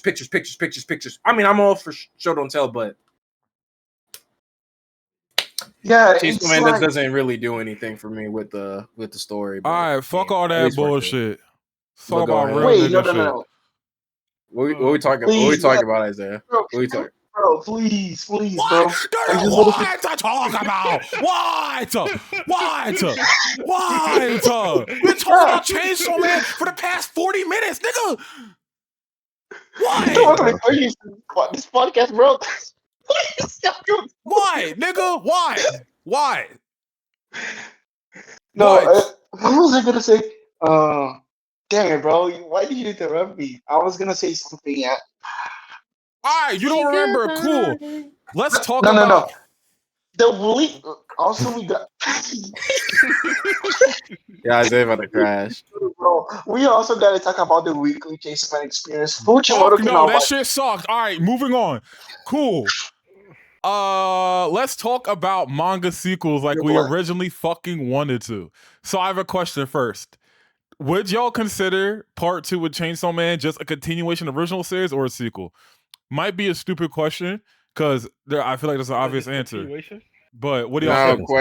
Question. Do you? Okay, I think it's a continuation of the original. Okay, I also think that. All right, cool. Okay. So we aren't considering that bullshit. So what do we consider manga sequels? Super Boruto, obviously. Yeah, like Boruto, Dragon Ball Super. What else? Like Modulo. What about the JoJo's Spice? No, JoJo's is a continuation, I feel like, of the series. They're different. I guess they're considered different manga, so it's like I guess you could consider them. I say a continuation. For me, I don't know if I consider JoJo parts either. Honestly, outside of like the ones that are directly related. Because like in my mind, it's their own separate thing. Like in my mind, a continuation is something like Chainsaw Man Part 1 to Part 2, where the next part continues what was going on in the last series. Versus fucking like part 3 of JoJo's Part 2 or some shit like that. They continue off from the main story. Yeah, versus like you're continuing like the same story, give or take. Versus something like Naruto and Boruto, where you're starting a new story in that same universe, or like from the last story. Okay. So yeah. And he proceeded to erase it. All right, Funny how that works. so what manga has the best sequel? Dragon Ball Super. You don't mean that, right? You're joking. No, you're joking. I'm not even gonna. So y'all, what do y'all Actually, think? What do y'all think has the best sequel? The bar isn't here. I was gonna say, I was gonna say, I'm not. She might be right, not because Super is good, but because the bar is genuinely into the depths. And all right, so boom, knock a segue. Can we have an honest conversation about Boruto? Can we have an honest conversation, bro? Can we have an honest conversation? All right, guys. No, thank you for because watching this no. episode. By the way, only I'm bringing this up. Power's the one that wanted to do this, by the way. So let's do it. Can we have a genuine, honest conversation? No bias, no means, an honest conversation. Boruto is not a bad sequel at all, right? Boom. Let me preface this. Right? I am not talking about the quality of the series itself, which isn't even that bad, by the way. Right? Talking about the manga, not the anime, right? Because a lot of people think of Boruto and think of anime, and so when we're talking about a sequel, right? As a sequel, Boruto was not bad, and it's probably the best shonen's ever seen. Let's talk about it. Go on, Dudley. What were you gonna say? No, can we please hear? No, I said deadly, and then Power wants to talk. What, bitch? What? I'm just so curious, man. Okay, we'll get to it. Let Deadly talk because he was gonna say something. Okay. My bad, Lily. Damn. I was gonna say, unfortunately for my agenda's sake, I do think Boruto is a pretty decent sequel, especially now that what's that shit called? Two Blue Vortex. Some bullshit. I think like. Blue ball. Okay, also hold on real quick. We also have to drop this narrative that Boruto's my series. You three niggas at the top are the only ones that read that shit monthly. I do not read that shit. Y'all do. Naruto's in it, so by you don't. No, I do not read Boruto. I don't read Boruto. Actually, we were the ones that told him to catch up to they it. are the ones that told me to read Boruto. Nigga, you are a fake Naruto. Is Boruto Naruto? Well, Naruto, yeah. You stupid bitch. Yeah, I mean, it has Naruto Next Generations in there. Is Boruto Naruto? Tell me. Yeah, he's Boruto's son. Naruto's in the title. You're not reading that shit. So, and Naruto is Boruto's father. So I mean, hey. Anyway, Power. What was your question? You're gonna ask me why I think Boruto's the best sequel shonen she's ever seen, and not that bullshit known as Dragon Ball Super. Is that what you're gonna ask me? Let us know, Devin. You call me, huh? The fuck? Did you say Deadly or Daddy? Either way, I should fucking kill you. I just don't know what I did. Right. Like I said when the last pod episode we did, me and Deadly got into a mini conversation about this, but I cut it off because I wanted to save it for when this dumb bitch was here.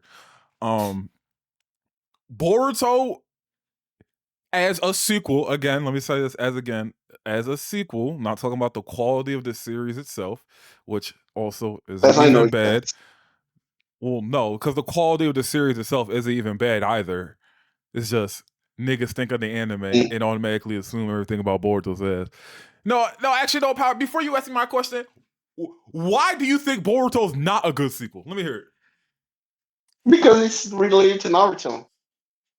No, so give me. You know what? That's fair. That's fair. Shut your bitch ass up. Give me your actual answer, bitch. Okay, from what? Because it's been like a lot of years. It's just what I watched and what I read just wasn't interesting, bro. Okay, how much did you watch or read? This is the Coco brand of hate. Where like, yeah, she hates it, but she don't know why she hates it. It's just a bot answer. All right, cool. No, it's just been too long, bro. And I'm not that into that bullshit. You gonna catch up, bro?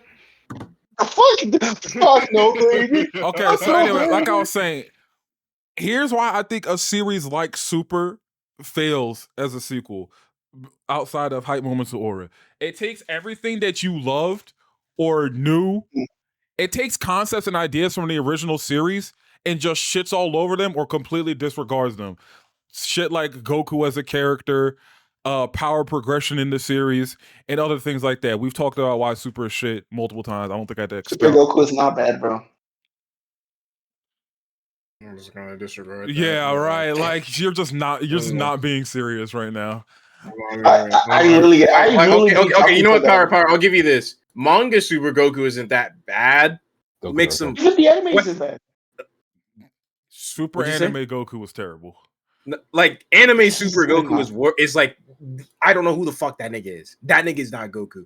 But like manga Super Goku is he feels like Z Goku. He's passable somewhat. But anime Super Goku's a fucking monster, my nigga. That is not like the same character. Goku would not endanger anyone for a selfish fight, which he did in TOP with Beerus. Beerus literally told him, "Hey, do not fuck with Zeno. He gets crazy. He will crash out. He's unpredictable." Goku said, "I want to go fight the nigga anyway," and he does that shit anyway. Goku, he held back against Goku Black, knowing what he did to Trunks' family and his future, and he fucking still held back. Goku did. Okay, I cannot defend that one. Like, are we dead ass? That nigga said, "I'm gonna go Super Saiyan 2." Are we joking right now? And Keep then in mind, that nigga just showed Super Saiyan 3 to Trunks. You know how pissed I would have been if I was Trunks? Like, Goku literally just fought me with Super Saiyan 3, and then he fought Goku Black at Super Saiyan 2. If I was Trunks, I would have been like, nigga, transform and kill him. Bro, no, I would have been so pissed. And then Goku literally loses all his knowledge as a martial artist because it went in OG Dragon Ball. It was established that Goku could see behind the fucking back of his skull, and he doesn't need to look at his niggas when they're fighting, right? How the fuck he gets shot by a laser beam in Super Saiyan Blue and Resurrection F? Or why does Master Roshi have to keep telling him shit that he already knows? Goku, you're still using full power to like beat your opponents. Why aren't you using Ultra Instinct? And then this dumbass nigga does Ultra Instinct. I forgot the seal for the Mafuba machine. Oh, I forgot the seal. Guys, I forgot the Sensu beans. When this nigga's always carrying the beans. You cannot, like, I can't believe you just said Super Goku is good. No, Like, okay. It's just, okay, he has these terrible moments, but like, in general, I do think Super Goku is a good character because consistently as Z Goku, because like, stuff like because you have to remember, Super Goku is probably like the happiest Goku has ever been, like in any Dragon Ball. Because what does like, that have to do with anything, bro? Like, what? let me speak. No, because like, You know what, Power? Explain to me why Goku. No, explain to me why Goku being happy is a good character. Let me know. Okay.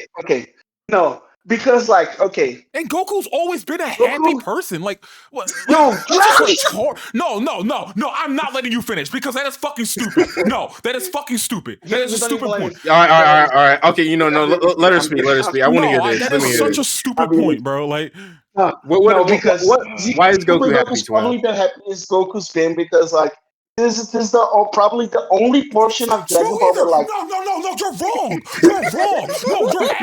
You're objectively wrong. Super is not the happiest Goku's been because in the beginning he's literally upset because there's been so much time of peace that he hasn't been able to challenge himself. That was literally the first chapter of Super. So you can't say that's the happiest he's ever been. You fucking troglodyte. Bro, because literally, bro.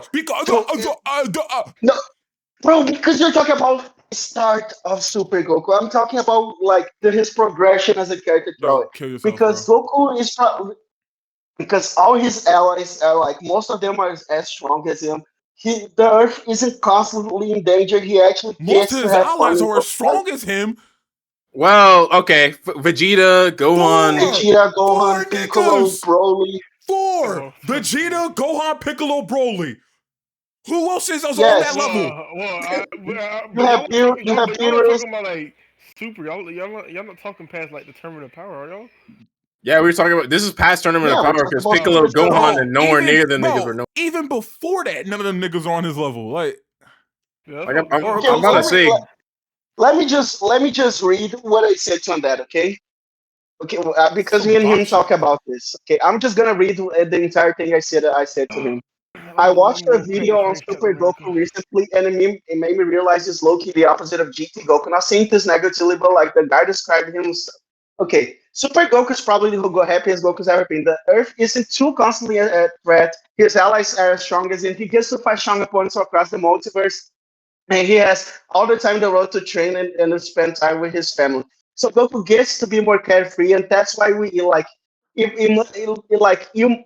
It feels like because in Z, Goku is literally like the Earth is literally like constantly in danger. They're fighting serious opponents, but like in a lot of Super, Goku actually gets to like play around and stuff because like, bro. Bro, It's just in Z, like they're constantly in danger fighting actual like serious enemies. But in Super, like Goku gets to be like in a tournament, like one of the strongest fighters in the universe, kind of at stake. But you also have to remember that him doing that did save like the multiverse because Zeno was literally gonna erase the multiverse. Like as a whole, yes, Super Goku has those bad moments, like you mentioned, hitting fucking the Mafuba, Seal, the Senzu beans are bad moments. But like I don't think Super Goku is inconsistent with his characterization. It's just we get to see him in like more carefree scenarios compared to you were like they were actually in serious danger most of the time. And it's not like I'm saying in Super they aren't, but like in the Super at least he can count on like his allies being also able to be like keep up with him and like no, pick I'm up from stopping you where there. like That is not true. He cannot count on his allies to keep up with him because only recently, and recently as in the latest fucking chapter that came out 2 years ago, were his allies able to keep up with him. Before that, they were fucking they were not, they were a non-factor besides Vegeta until then. So no, he is not throughout Super able to rely on his allies. they all played a part in the tournament power, so that's not true at all. No, he had to get the only because if I have to bring this up again, I swear to God, he had to get Frieza. He had to. Because like I said with TOP, he had to bring Frieza. If you want to say his allies caught up to him, like I mean, this is a whole different. His allies did not catch up to him. That is just a stupid take. He had to bring in Frieza, who was as strong as that nigga was pre-Jiren and all that bullshit. So like that's just not true. Gohan had to fight fodder. Piccolo fought fodder. Everyone fought fodder. Every nigga, Piccolo forgot extended arms. He still did good. Even they were the strongest. He can count on them to actually manage to kill like something, bro. Great. He can count on them to not fucking. He doesn't have to hold their hand, which is what he always and this is the same. You want to know something else, Power? This is the same shit he did in Z at the end of Cell Saga. Why did he die? Because he wanted to leave He wanted to leave it to Gohan and say like, oh, everyone wants to come after me and fuck up the planet because of me. Gohan's stronger than me now. I'm gonna let him handle it. So cool. We already did this before. Like we already did it. It's just rehashing the same shit. And the other thing about Super is that because he loses all that sense of like everything that happened before. He learns from his mistakes. He doesn't repeat the same shit. He doesn't let a nigga get overconfident and blow up the fucking planet like in Moro. He doesn't let the nigga get too strong like he does in Goku Black. He doesn't fucking let Jiren like survive the fucking spirit bomb. Like, well, he doesn't. That was okay, not the spirit bomb. Okay, not the spirit. I meant okay, it was something he did with Jiren, but or bringing back Frieza. He wouldn't do some stupid shit like that unless he actually needed to. Like he wouldn't bring back Frieza. But Goku's an honest nigga. I'll give him that. That's a flaw. I'll give him that. That's a flaw. But everything else is fucking stupid. You don't forget Senzu beans. You don't forget shit like that. You don't think like everything's cool and dandy when everything. You can't be like, oh, he's happier so he could be more careless and literally universe-ending events. Like what? Like him forgetting those Senzu beans and fucking the Mafuba thing almost costed them their lives. Like not once, but twice. And then holding back against Goku Black, but you want to flex on Trunks. Nigga, that's fucking terrible. Terrible. I didn't even think about it like that, bro. That shit is actually egregious. Shit, Church should have killed that nigga Goku, bro. Like, do shit to that nigga Goku. I mean, yeah, you're right. Well, before he came back the third time when he got rage, but that's another. Fucking hate that arc, but like, it's just the nah. Nah, I can't agree with Super Goku. That is the dumbest take I've ever heard from Power, I can't Power. I can't agree with you on this. I can agree with you in manga Super Goku being at least passable or at least decent because I like the identity thing. But like other than that, I can't bang with it because it's just the same shit we got from Z. The more carefree thing, sure, I can give you that. But like, does that make him a better character? Oh, he's happier now. the fuck? I didn't say he's a better character. I just said he's still as good as he was. No, He's but still the he's same Goku. but he's No, not the you were same saying Goku. not He's not not better, the but like same you were saying, like Goku. he was good. Like you were saying, he was And first of happier all, now you because he said can leave you that. said he was good. That's number one. And number two, he's not the same fucking Goku. Do you really think He Z is. Goku would have given Moro that senzu bean after what happened with Cell and Piccolo? Like, oh my. Because he Listen, knew he he could be learned from Moro. the lesson. He did learn from the lesson with Cell with Gohan. He literally, after he gave Cell that senzu bean, and he said, "Yo, Gohan, you gotta kill this nigga, or he's gonna get stronger than all of us to do some fuck shit." He literally learned that lesson from fucking with Gohan. That was the whole point of Goku that. also isn't the only example of this. That nigga Piccolo said in the Mora arc, "Oh yeah, Vegeta has never known to be reckless" or some shit like that. And that nigga has proved countless and countless times that, you know. Yeah, no, He's not the type of guy to underestimate someone else's Yeah. power. And that nigga has The done only this character in countless Super that has felt like they've actually like the only character that's better in Super than they were in the original series is Vegeta. That's literally the only character. Vegeta's the only one that I feel like I've actually seen an arc with him. And like Goku was starting. too, but okay, No, man. Goku. Gohan relives the same arc every time. Right, Gohan relives the same arc. Goku is just now starting to get his arc with like his identity with like Ultra Instinct and all the other shit. He's just now starting to get his arc. And even then, I think we're not Z even did gonna it see better. He literally isn't. He's the same Goku. He has the same development. He has like developed, bro. I just don't think so. I think Like you're I said, just I just stupid. don't think Goku would. I just don't Also, think that Goku laser would thing is lose because everything. Goku was getting, like Wiz mentioned, Goku was getting overconfident with him getting out the new God powers and stuff, so he let his guard Goku down. doesn't get The water- He overconfident. doesn't get bro. overconfident. Like that's not Goku. He doesn't do that.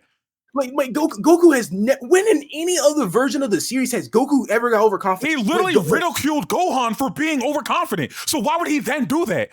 And then he shits on Frieza for that. He shitted on him for Namek for doing that shit. Why would he do that? And then like the same thing, he does that with every one of his villains. He mocked Vegeta for it. He mocked Piccolo for it. Every villain that he's fought has mocked him for being overconfident, trying to beat that nigga. And he shows him that why he's an underdog because he won. Like that doesn't God make forbid any that nigga sense. has character flaws, bro. Oh my god, yo, that's not a flaw. You are rage baiting. You are rage baiting. No. That's not the You point. are rage baiting. Power. You're rage baiting. Power. Yo, Okay, look at no, Dudley. this is rage bait. Yo, Dudley, say something. Yo, Dudley, say something, bro. Say Yo, something to her, that just say, bro, Power. That's not a character flaw, bro. Can we move on, bro? It gets to a point where it's character regression and a character flaw when he consistently makes the same mistakes that he should have learned from already. You fucking bot. Kill your. Oh my god. Yo, It's like kind of like with Denji, bro. Like we can't keep making the same mistakes, and then we're just doing that shit, bro. Like what are we talking Yo, about? that's rage bait. That is a rage bait.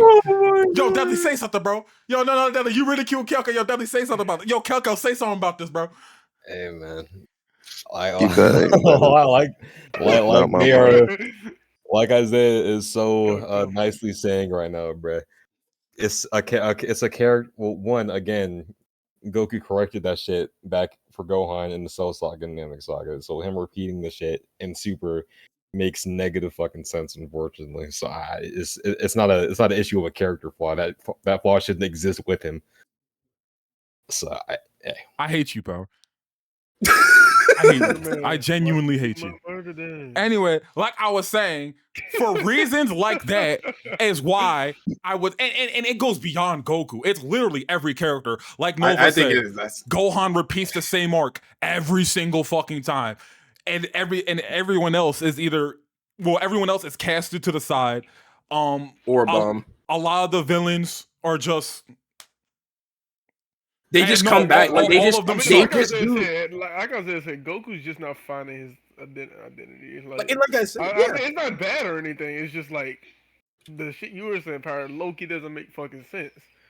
It's not a flaw if you're doing what your enemies did. It's like if I said like, oh, it's like if, like, for example, I'll use Naruto as an example. It's like if Naruto learned like to like not be a fucking asshole to people and like start judging off of them and not understanding them and say like, oh, I'm gonna do whatever you want. I'm gonna be up Sasuke, not understand what he's going through, and I'm just gonna do whatever the fuck I want. And then he goes back and fights Sasuke in Final Valley and then say, oh, I don't care about your circumstances. I'm going to make you come back to the village and do whatever the fuck I tell you to do and shit. Like, that's not a flaw. That's just doing the same shit you did before.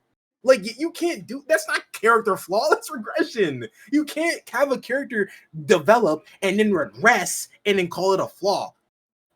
That's not the same nigga, bro. That's just I don't like Fuck that. you, Power. Fuck you, Power. It is the same Anyway, nigga, bro. he's you are as bad as no. You're worse than Novo. Like she heard everything we said, and she's just repeating her original.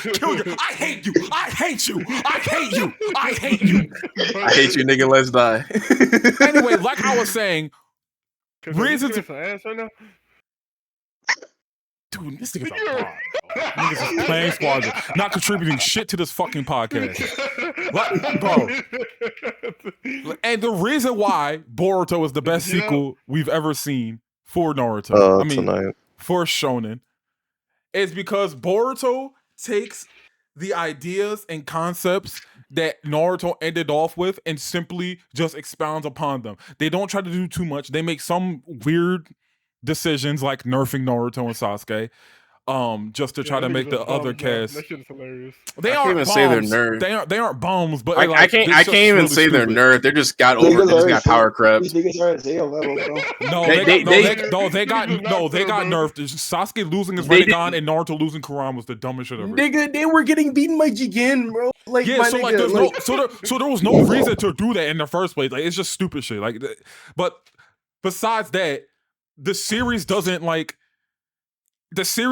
take what Kishimoto originally built and just shits all over it. It just expounds upon it, and some people don't like that there's aliens and shit now, which is like, cool, that's whatever. If you don't like it for that reason, that's fine. But you can't say that Boruto's a bad sequel simply because they're taking the ideas that Naruto ended off with and simply expounding upon it. Like, it's just a really stupid fucking argument. It used to be about ninjas, bro. Yeah, man. And Dragon Ball used to be about martial arts. And now we got a god cat and an oracle fish. But does Boruto follow up on the hard work themes, though? Follow up on the what? No, it's rage bait. It's rage bait. You know, actually, I was telling Deadly this the last podcast we did, but I'll repeat it again since Power wasn't here. But you know, Boruto doesn't continue on the themes of hard work beats talent because we all know that's the theme of Naruto. But what he does do is that Boruto himself is actually the embodiment of the theme of Naruto, one of the themes of Naruto, and Sasuke's prayer at the very end of the series, which is why Boruto's character is just so intriguing and interesting. Master Chef's kiss. It is true. Well, I mean, I don't know what Isaiah's talking about, considering he hasn't read the fucking series. Yes, I can, but I've read enough, bitch, to know. So actually, so let me break this down for you, bitch. All right, hold on. Give me a second. And actually, if you watched my Naruto Storm 4 playthrough on my main channel and where I did the Boruto DLC, you know, I actually added in tidbits and talked about it a little bit more. But you know what I'm saying? How at the end of the Naruto series, hold on, let me bring up the exact chapter for you because you know I like to cite my sources. Hold on, give me 1 second. Let me just go to Boruto and then I can get to Naruto by doing this way. Boom. All right, you know, let me put the stream up for y'all, man. Oh y'all. So as we can see here, y'all. Bullshit, bro. Shut the fuck up, bitch. Oh wait. Is the right chapter? So rude. Because I hate you, nigga. Let's die.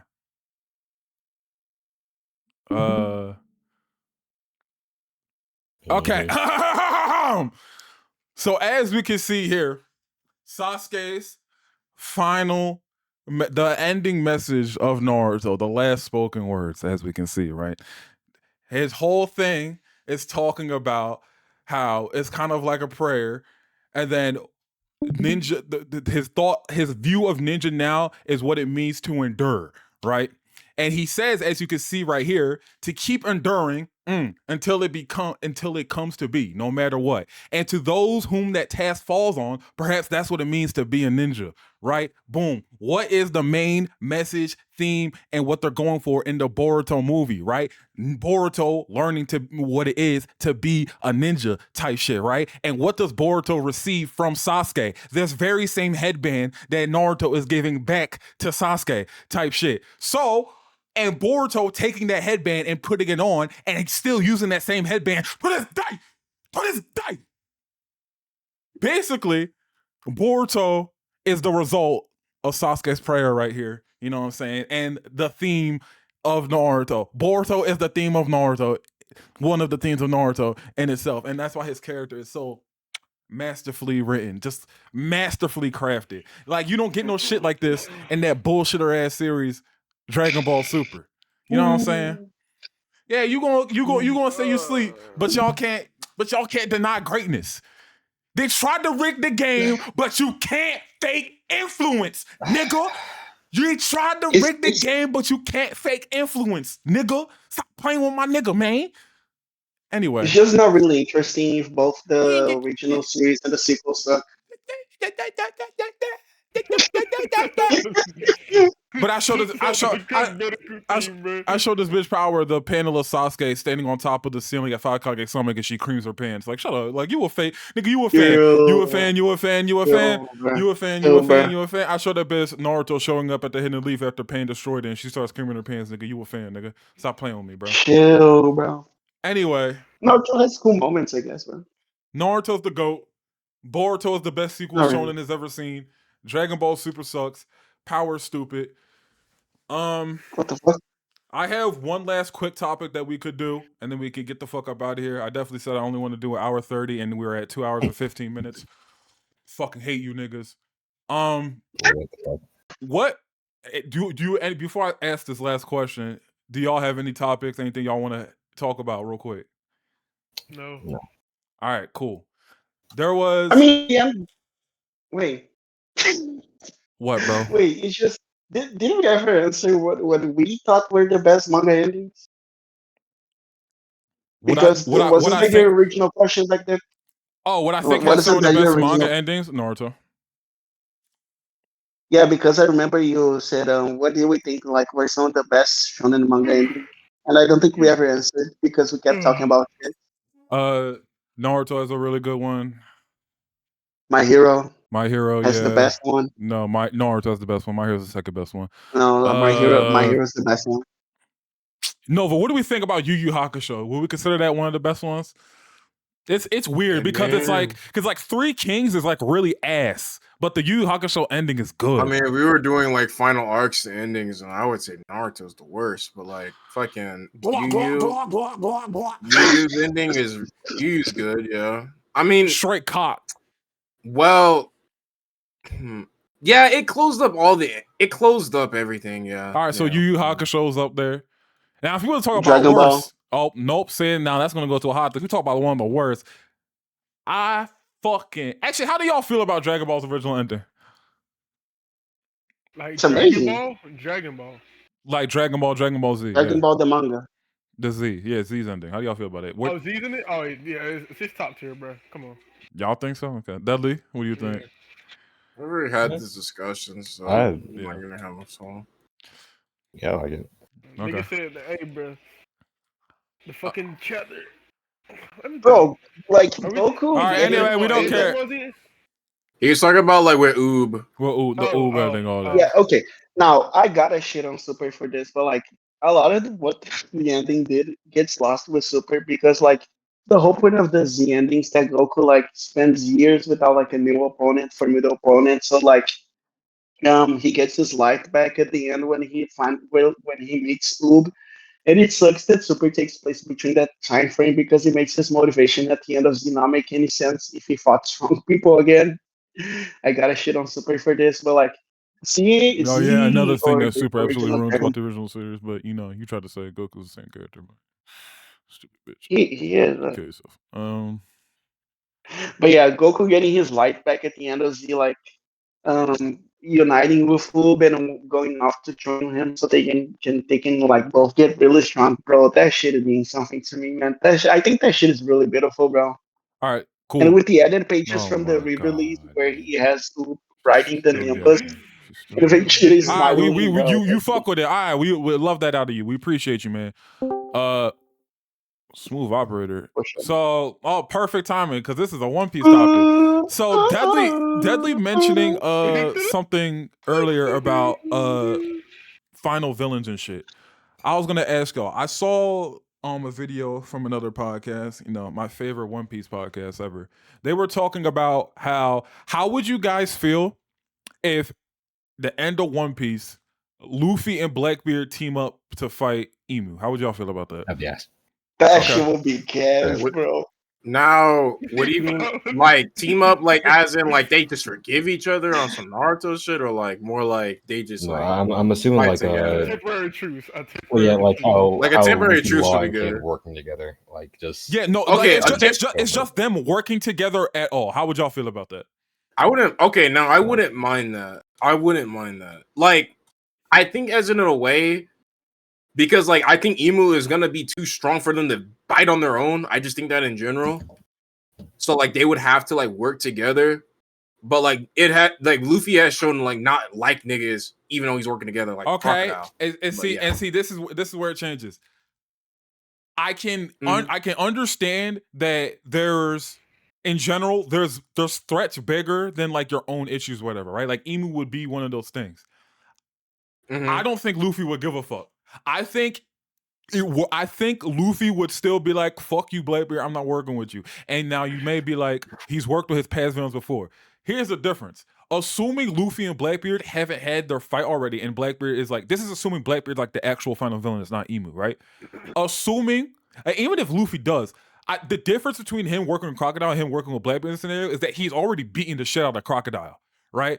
So I think the fact that Luffy's already beaten you and is like got that out of him, and like he already knows he can take you down if he wants to, it would be a lot different than with Blackbeard, where it's like, we haven't had our fight yet, we got beef still, I'm not working with you, nigga. Because like Luffy's not a hero, he does what the fuck he wants. So I don't think Luffy would dead whatever beef he has. Not like that at all. What the fuck? Yeah, all right, power. Yeah, I don't think he would dead any beef he has with Blackbeard to work with Emu. Dudley, what do you think? I heard you say that would be ass. But what do you? When you write like rivals or enemies working together in stories like this, I think like it only goes up to a certain degree, right? Like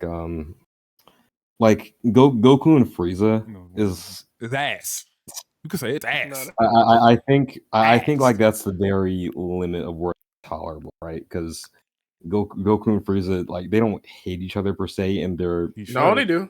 Goku should hate that. I mean, not in like a like I know they what hate you each other, mean. but I know not what you like- mean. Not in like a I refuse to fucking talk to you type of way. Like, there's like there's at least like a tiny bit of a connection between them, like where like you see those characters in the same screen, and they're like, okay, I see how this interaction can happen. There is no way you can convince me in my mind Luffy would like cooperate with Blackbeard unless like literally the fucking world was about to explode, right? But like, even then, I think, and if you do, I think even if the world's about to explode, Luffy still wouldn't do it. Like, I think that's in Luffy's character. He still wouldn't. Like, even if the world was literally about to end, he'd be like, "No, I'm not working with you." I think he would rather die. I think Like, no. I if mean, if you- it's no, I think because it's like he would like want to protect his friends. Like if his friends are in trouble, like, I'm not saying like he would do it at the good of his heart, but he's like, yo, my friends kind of live here. I kind of need to protect some shit. Like if you get Like, what if I mean. But like, because Luffy has shown that like he will get over his grievances if it is for the betterment of his crew or for like to save the niggas he like considers friends. But yeah, but I mean, I do think he would probably team up with Blackbeard in the future to beat Emu, especially the threat that he's like looming to be. But we'll just have to see how they do it. But I wouldn't be particularly against it. Now, if he just forgave the nigga and he was just like, "Oh well, I think we're just best friends. You're the coolest dude I know," but like some stupid shit like that, but like then that's different. You see, I think I it's don't more mind so working Dilly together. doesn't trust that nigga older to reasonably write Right. something. Like, No, that's also I can't lie. I feel like I've he lost, think he would drag the fuck out of it. I have lost a lot of faith in Oda's ability to write character interactions. I'm not gonna lie. We are here to help.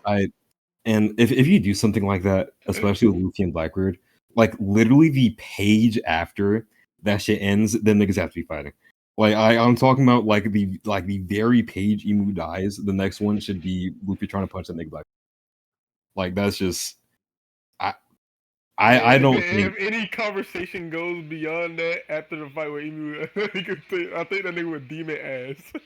Yeah, I think it's especially different with Blackbeard too, because like obviously Luffy's not the type of character to hold grudges. We've seen. I think we've talked about this before in the podcast. We're talking about this character, but Yeah. not like No, not Luffy would serious definitely. grudges. No, Like Luffy would definitely hold a grudge.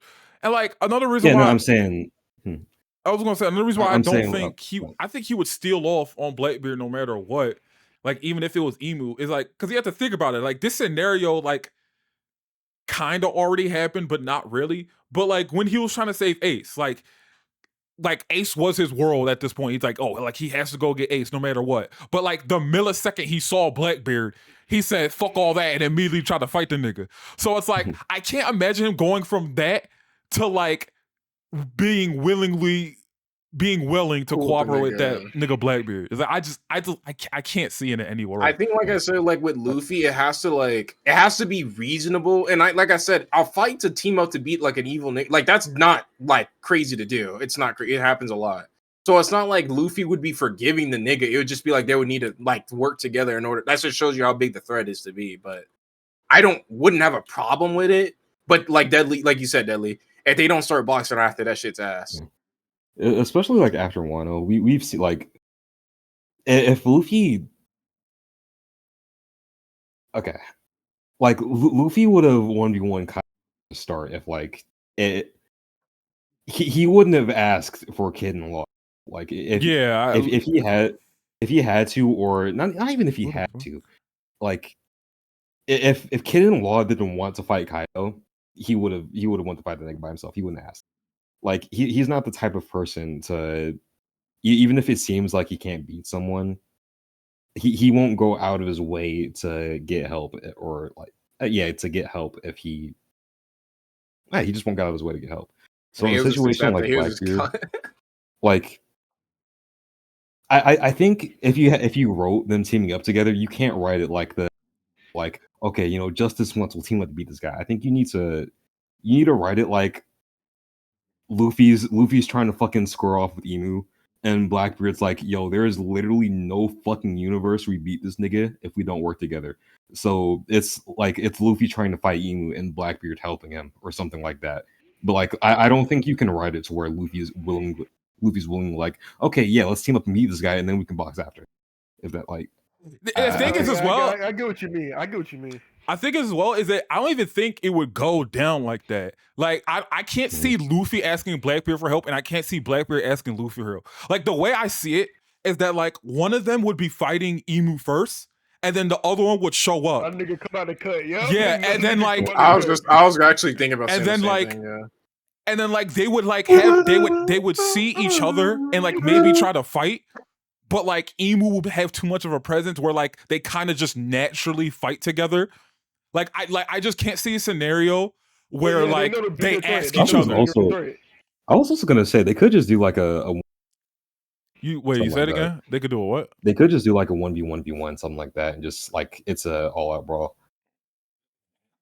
Do you think? I feel like they wouldn't take their chances of just letting like, you know, just Emu run. Yeah, because it depends on how strong Emu is. Like if he's like, because like I'm assuming Emu was like one above all. Like he like you can't like yeah, he's like top 500. Like I assume like okay.